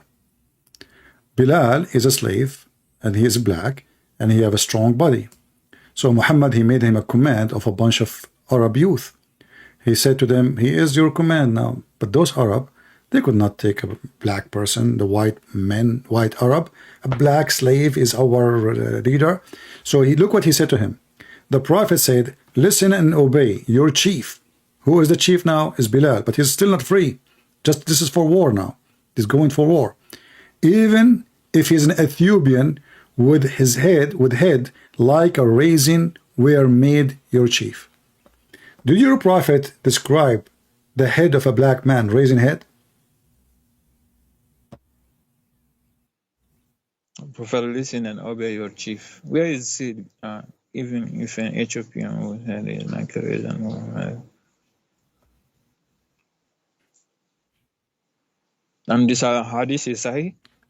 This is Bukhari. This is all Sahih. Bukhari, don't you see Bukhari? Bukhari 7142. Bukhari 696. Bukhari, I mean, all of this is Sahih. And you are saying to me, is it Sahih? If Muhammad is a decent man, he would say, okay, so what if he is a slave? So what if he's a black? Why is making fun of his head? Yeah, interesting. What interesting? Each time I show you something, you say interesting? Yeah, yes. Let me ask you. You mentioned to me how Allah created Adam, correct? How the children of Adam are made. How what? How the children of Adam are made. The children? Children. The children? Huh? With Hawa, his wife? Adam and Hawa, they have sex, right? Yeah. Okay. I think so. Well, your prophet have different opinion.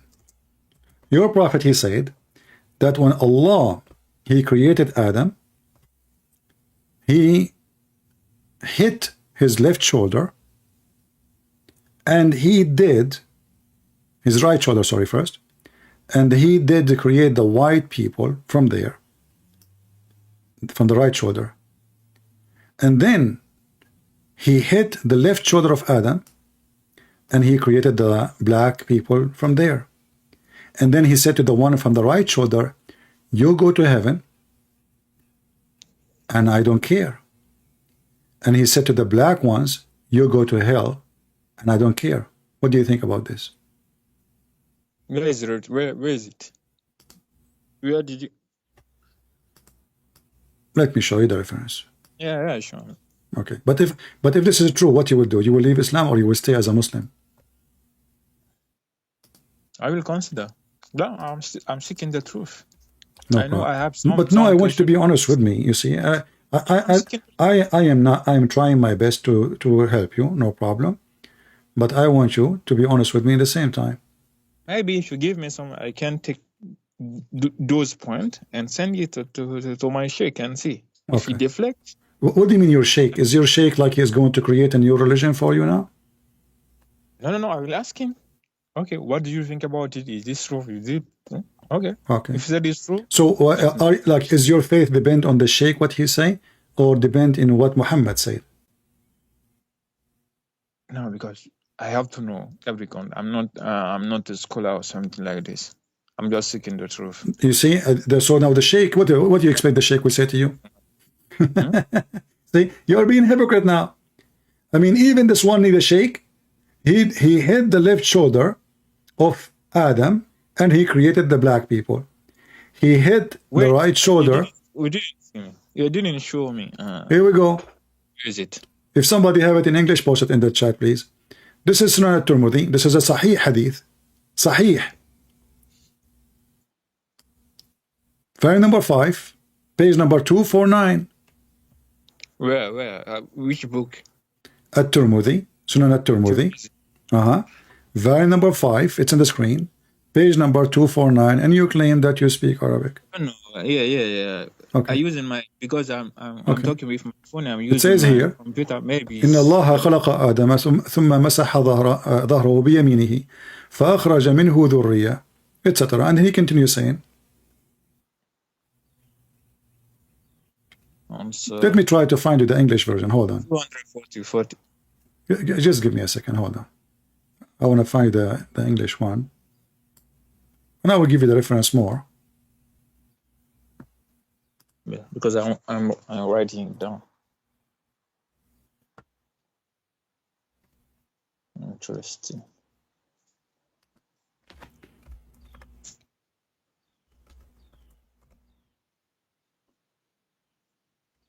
Let us see.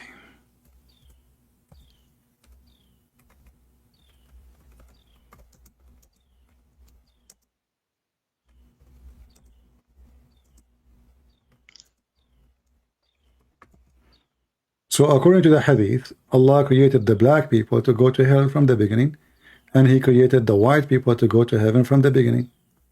And this was a destiny. So let us see. I don't know why I'm not seeing it.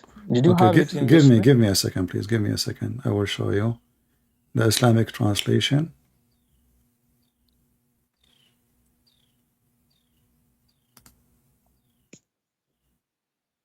Okay. This is here, Musnad Ahmad. See, I'm giving you more than one reference, but this is in Arabic. I will show you in English too. Musnad Ahmad, hadith number 27488. It says here, from the Prophet. When Allah, He created Adam, when He created him, He hit his right shoulder. From there, white offspring came out like white ants. And He hit his left shoulder, and a black offspring came out as if they are circle. And then He said to the one from the right shoulder, which means the white, you go to heaven and I don't care. And to the one who is in the left of hand, let me. Is the Haddathana Haysam is the one you are seeing in your screen now? Yeah. Hadith number 27488. Okay. You can carry on. Okay, so what? Why you are a black person who believe and follow a person he believe that you are created to go to hell and you are evil from the first day just because you are black? How in the world any black can follow such a garbage? Where is you mean Adam mean black here? Huh? Is that you mean? What?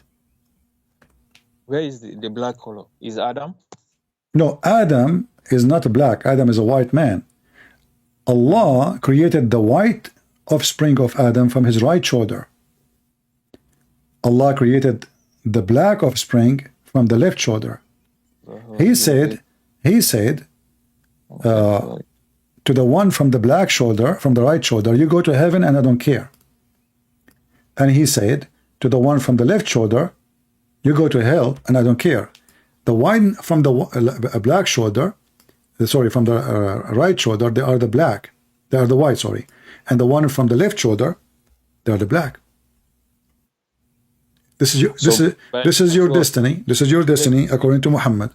Bayda I mean white and Sauda I mean black. Is that you saying? Sauda, yeah, Sauda. Dhurriya, Sauda. Dhurriya is offspring. And what about Sauda? Sauda mean black. Offspring, Dhurriya is an offspring. Sauda is black. So the offspring, they are black. They are the same as circle. Let me show it to you in English. Hold on. Here we go. This is in English. That will make it easier for you. And this is translated by you Muslims. And this is the same hadith we are reading from Musnad Ahmad. It says here, Abu Darda said, reported that Allah Messenger, saying, God created Adam when He created him and struck his right shoulder and brought forth his offspring white like small ants. And then He struck his left shoulder and brought forth offspring black as they were, circle. Then He said to the party from the right side, which means the white one, to paradise, and I don't care. And He said to the party from the left shoulder, to hell, and I don't care. And this is Sahih. Here we go. It says, you know how to read Sahih, right? Read it. Does it say Hukum Sahih?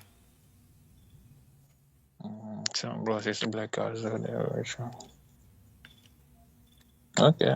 Does it say Sahih or I'm lying? No, I'm little bit late. I don't know. You are. Okay, I'm showing it to you now. You will see it soon. See now the English one. Okay. When you see the Arabic, read it for me. Does it say Sahih, which means authentic? Yeah, it's not Sahih. Yes. Okay, it's not Hasan and Sahih, both together. Okay. So this is what your Prophet said. about you as a black, and you want to be a Muslim? Interesting. What interesting?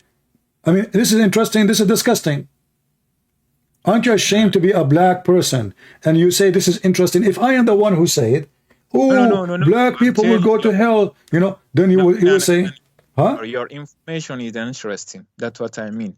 It's what? Not the information you are giving me is interesting. That's what I mean. Okay, but what do you say about this? What you say? Give me your thought as a black person. It doesn't seem right. It doesn't seem right. What just doesn't seem right? If a Christian prince, he says black people will go to hell, you will say only doesn't say right, or you will say you are racist, you are disgusting, shame on you. Look what your Bible say. Look, in the Bible it says a person, he can sell his daughter, slavery, blah, blah, blah, blah. He can even sell himself. And suddenly, it's okay. I mean, interesting. Doesn't seem right. The guy is talking about you. You, the black you. I am offended, and I'm not black.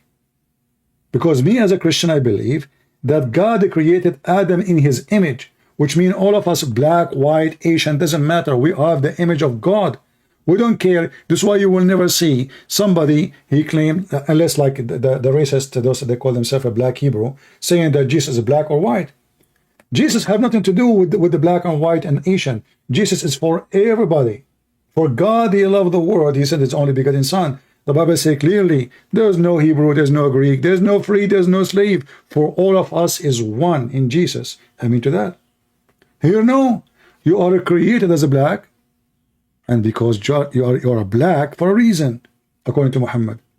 Because you will go to hell. Isn't it true that all the people of hell are black? No, I see some verse. What you have? I don't know. I forgot the verse. Yeah, I can. No problem. I will show it to you in a second. No problem. You're talking to Christian Prince. I know the Quran, all of it. I have all the laundry of Muhammad. تسود وجوه اسودت وجوه. There's many verses, not only one. I knew about that verse. Yeah. So in the day of judgment, Allah will make all bad people black, all good people white, which means everybody in hell is black. This is your Quran. And this exists in many locations in the Quran. But this is an example, chapter 3, verse 106.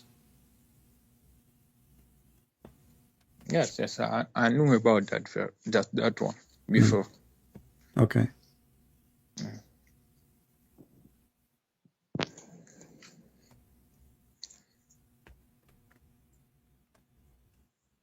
And even look, there's some Christian, they are helping you in the chat. I don't know if you can see the chat. A Christian, his name is Christian Hero, saying, in the book of Asbab al-Nuzul, it says the following. I'm going to show you what he is saying. Asbab al-Nuzul of Al-Waqidi, Surah 9, okay, Surah 9, verse number 61, was revealed about a person, Nabtal, the black man whom Muhammad said people should look like if they want to see Satan. So Muhammad, he want them to see how Satan look like. You want to see how Satan look like? Okay, look at this black man. That's what your prophet said. Do you want to see how Satan look like? And you as a Muslim, as a black, you accept to follow such a filthy prophet? You people, you have no shame? You lost your dignity? You want to be slave for the Arab? You want to be slave to the white Arab? You know what we are taught in Islam.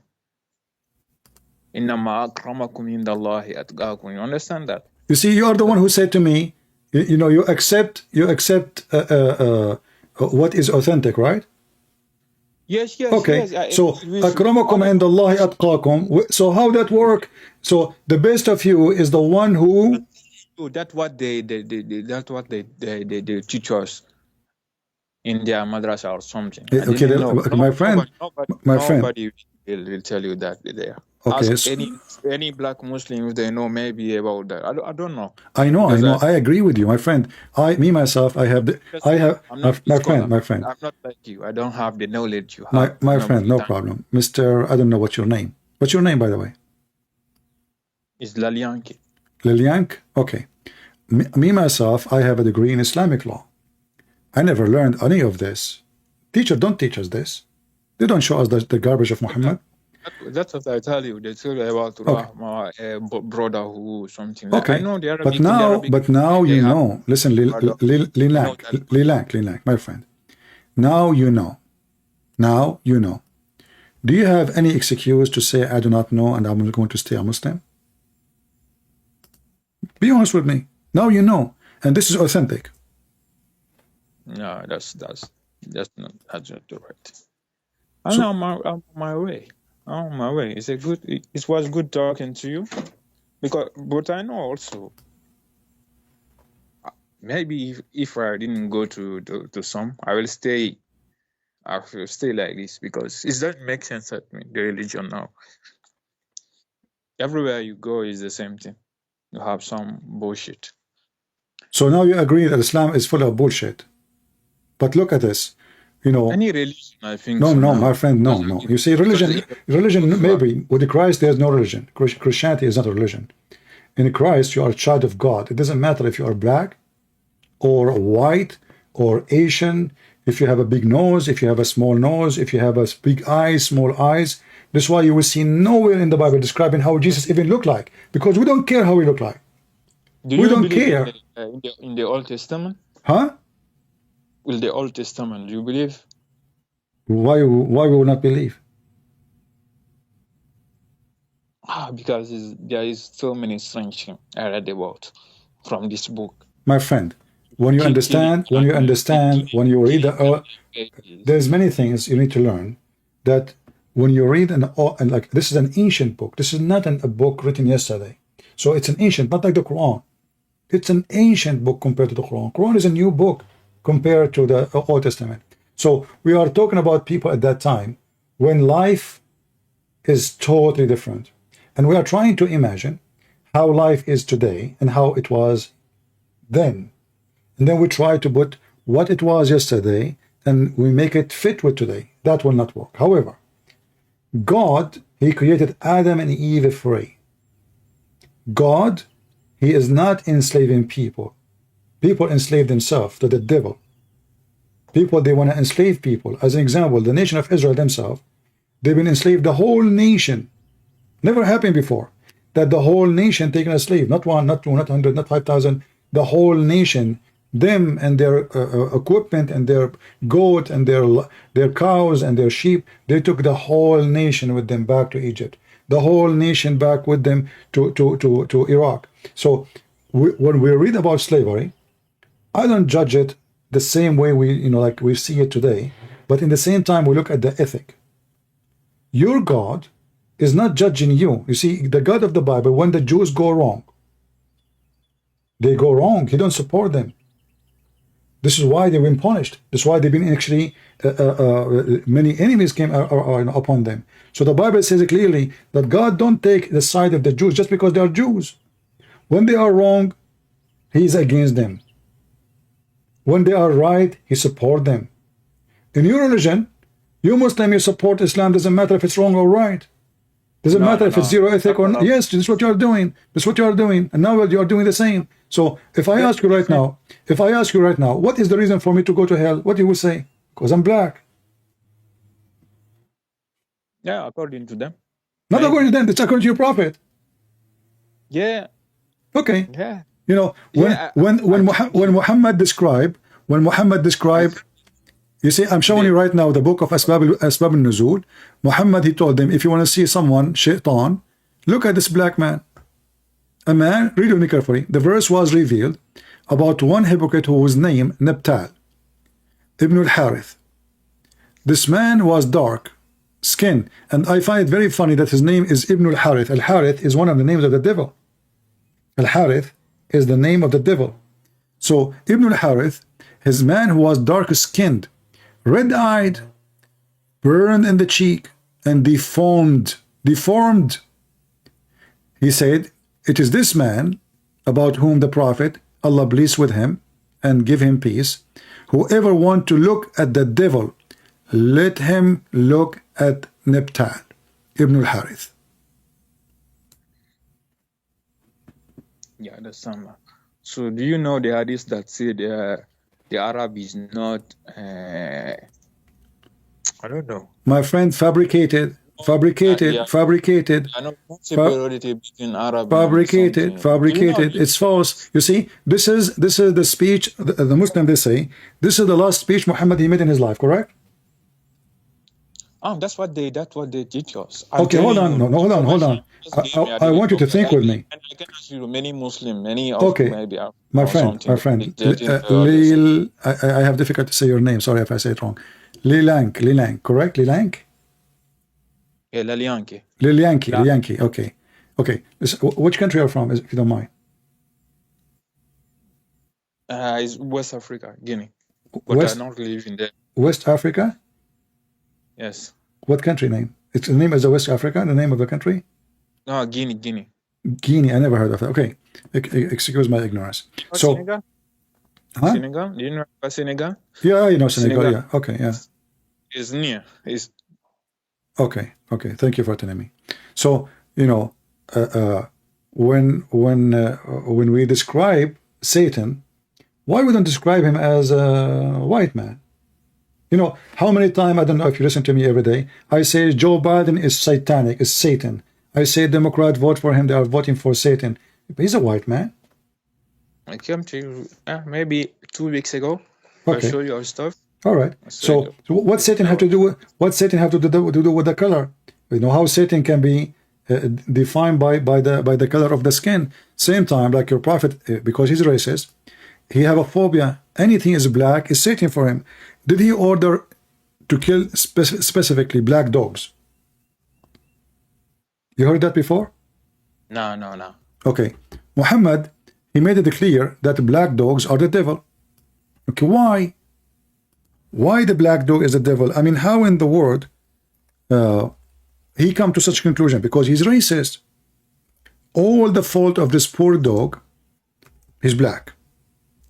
And Muhammad, he said, اقتلوا كل أسود بهيم. Kill every pure black. Do you see it in the screen? And this is Sahih. Even they asked Muhammad, Prophet, what distinguish? I thought you went down. If you can send all of this in message, is this possible? The number. I want you to do this after we finish. You can go to the chat.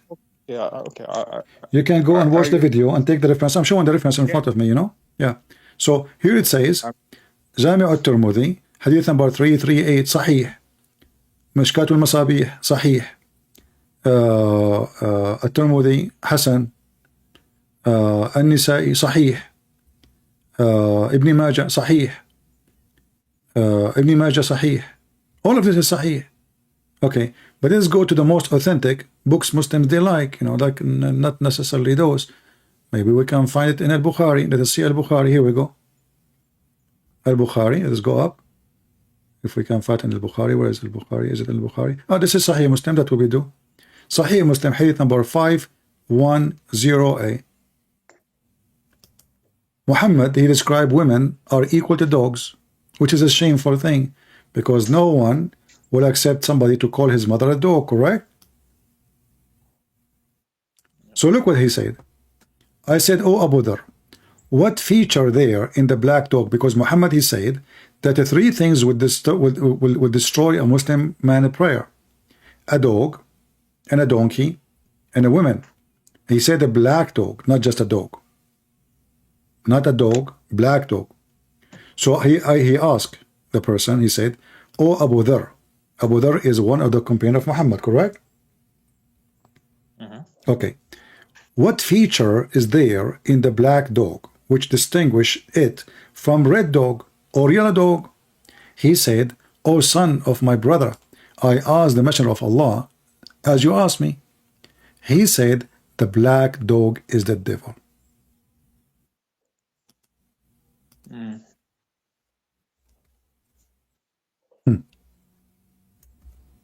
No. not interested, man. My friend, if I am you, I will leave Islam immediately. This is disgusting. And this is not, I mean, this is not even fair. I mean, even animals, dog, he's just a stupid dog.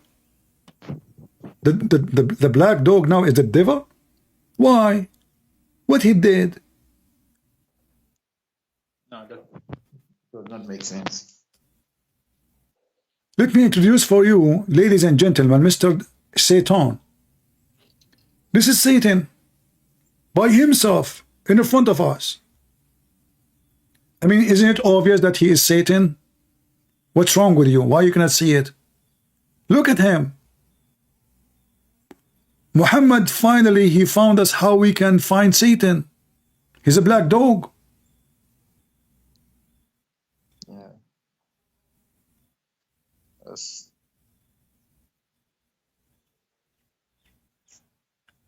And what distinguishes red dog from a black dog? Nothing, except a black dog is Satan. I mean, who in the world want to believe in such a garbage? Unless he worship garbage. Doesn't make sense. Do you have any black dog around you? Please don't kill him, okay? Be careful. I mean, come on, don't believe in this, huh? Don't go and practice Islam now and attack the black dogs. Very interesting. I know that you are shocked with what you learned. I wonder what this guy will say, because I brought this to him. Wonder if he will deflect or something. You wonder what? I wonder what he gonna tell me.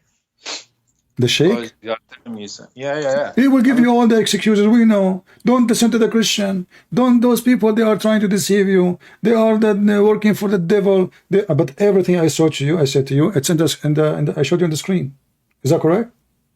Yes.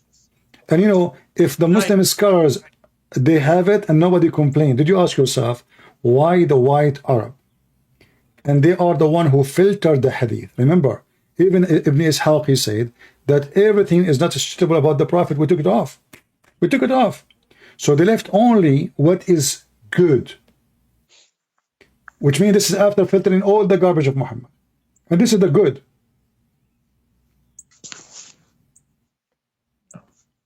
So if this is the good, what is bad?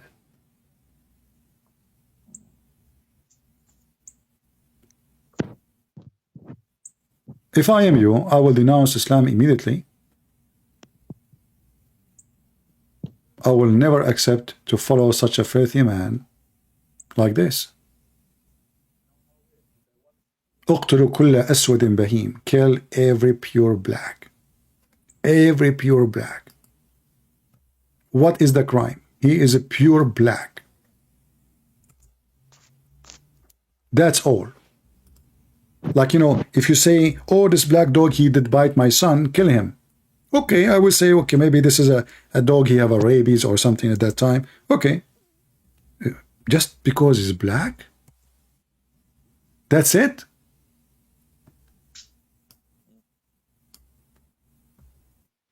The Messenger of Allah said, if it's not where that dogs were part of nation among the nations, then I would order to kill all of them to be killed. So kill every one of them that is all black. Do you see it? Kill the one which all black. If you are cute, you have some white, okay, no, this guy is not totally black. You know, his mother, she is white. So his father maybe is like, you know, Spaniel, say senor. So let him live, you know, he's fine. But if he is a pure black, oh man, this is black. Kill. اقتلوا كل أسود بهيم. صحيح, as you see. Authentic. What is the crime? He is pure black. This is why the Muslims, they kill anything they see black. Cat, black raven, anything black. A Muslim, if you see a black chicken is totally black, oh no. You will not find in the Middle East somebody have a black chicken. This is the devil.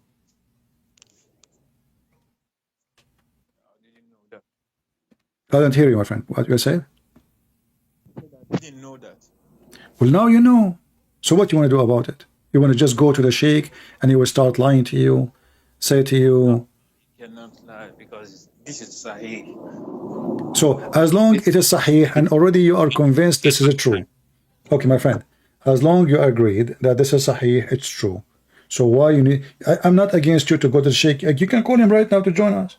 I don't need him to go, but I want him because this is hiding stuff, and many of us don't know about this. I think if many of us. Okay, so for me, I want to say that already you left Islam because already you don't accept this. Correct? Making me doubt my faith. All right. Because I knew there was too many Russians. My friend, I'm so happy that I spoke to you today, even though we spent many hours talking. But God is helping you. God gave you a hand today, so you can see the truth, and the truth will set you free. So I'm happy for you that you have a huge doubt about Islam, and you are not Muslim no more. This is not right. There's no person in the world will accept such a garbage. I'm happy for you. Thank you for calling me. Even though you made me lose my voice. Good information. Thank you. Excuse me if I curse you. Okay. Well, I am happy to have you, and you are welcome always to contact me. And you can offer my challenge to all the sheikhs you know. Tell them if you are a man, call this guy. Well, he convinced me. Can you convince me back? Calling? Huh? Can I then call in after and send you a message? This is your number, right? When I'm not online, my Skype is offline. So you will send me a message, I will be offline. When you see me online, that means Skype, open Skype. You know what I mean? Okay, I will try. Yeah, and just remind me of yourself because I have like 1,000 people that text me every day. So but I want you to challenge those sheikhs. Say to them, this guy, he made me lose my faith. This cannot be from God. What about you call him? Where is the man of you who can convince me back that Islam is from God? Where is the man of you can get him busted? This guy is making thousands and thousands and thousands of Muslims leave Islam. Where are you, the sheikhs? And if they don't want to debate me, good idea. Huh? Because they have more knowledge than me. That's a good idea. They don't have knowledge. Trust me, they are potatoes. You see, those are making money. Nobody have knowledge about Islam because even the sheikhs, they are just copy-paste. What knowledge? This is the knowledge. It's in the books. And the knowledge there is scary. What knowledge? And I never spoke to a Muslim who claimed to be a sheikh with beard and he knew even what he's talking about. And this is what I'm saying to you. I want you to challenge them just to show you. You just sit and watch. Just to bring the guy to me. Don't tell him Christian Prince. Tell him there's a guy. Because if you tell him a Christian Prince, they will search me and they will get intimidated. Don't tell them he's an Arab. Don't tell them he speaks Arabic. Don't tell them anything. Tell them there's a guy.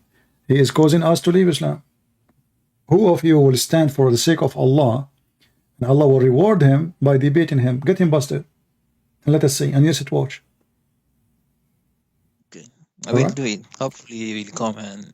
All right, my friend. Thank you very much for calling. We pray that I ask all the Christians here to pray for our friend here, Lilianki, to stay away from Islam forever.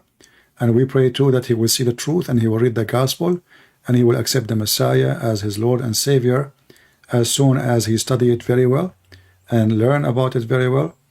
Things will be clear, the same as today we made it clear for him that Islam is satanic.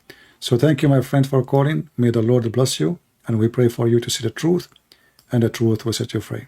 Do you want to say anything? Oh, thank you. You're welcome. You're welcome. Take care. Before you go, what you thought about me before you call me? Do you thought about me as a liar? Be honest. Something like this. Okay. So you have like a bad image about me. Yes, of course. Yeah. And what do you think now? You are knowledgeable, even though I don't about the Bible stuff. I didn't agree, but what you told me about the hadiths, the Quranic verses.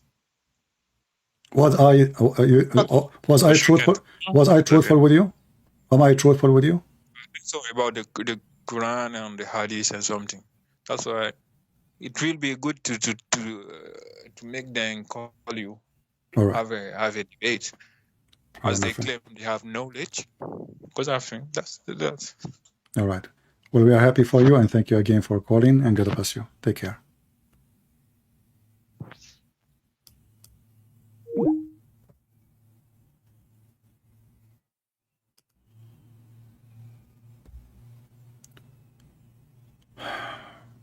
Lord have mercy. You know, like you get headache from screaming, shouting, showing reference. And this is what I feel now, actually. I have headache. But the reward is priceless. All the headache, all the, you know, like, you know, it's, you know, like when you go live, I mean, you don't know what people will bring on you, throw at you. And you have to be ready mentally, spiritually. You have to be same time able to convince, be patient. You know, many things take a lot of effort. It's very tiring. But isn't it beautiful at the end? I will go right now, make some tea, some coffee, relax. And I'm very grateful for the Lord that He sent me this young gentleman from West of Africa. He mentioned the name, I forgot. Excuse me, the name is strange for me, the country. He said the close, you know.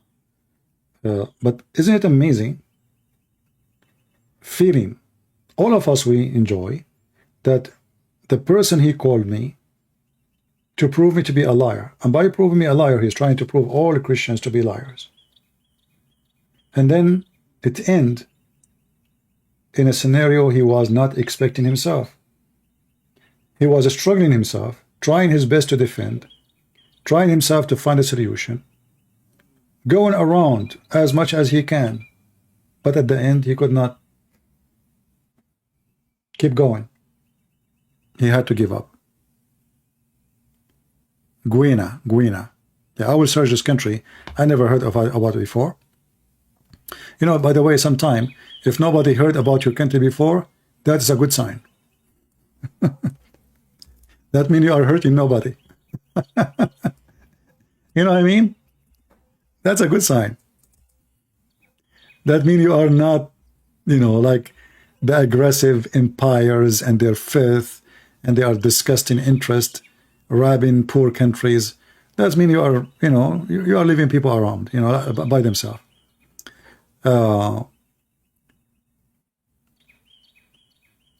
We are happy for this gentleman, and we hope that he will speak to the sheikhs. They are not his sheikh no more.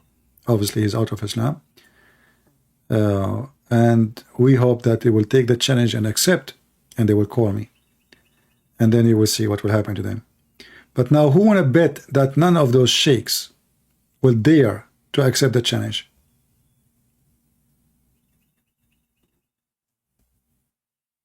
Anyone think they will accept that challenge? I never heard of this country before. As I say, this is a good sign. This is not a bad sign. You know, you hear only, you know, in the news today, you don't hear like about countries unless there is something bad.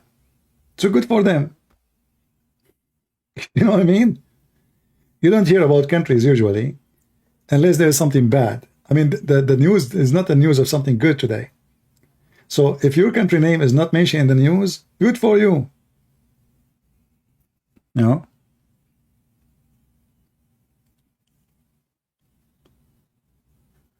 All right. I apologize. I cannot continue because really I have little headache.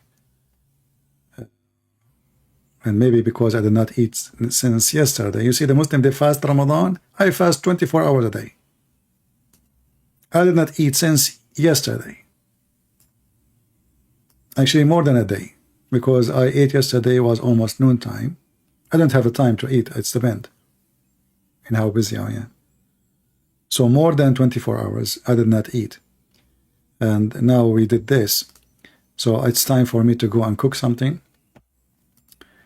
And we pray that the Lord will open their eyes, will show them the truth, and the truth will set them free. And at the end, I want to say thank you all for your support, and thank you for being here. And I hope more people will download my videos, add subtitle to your language. Feel free to use them in your channel.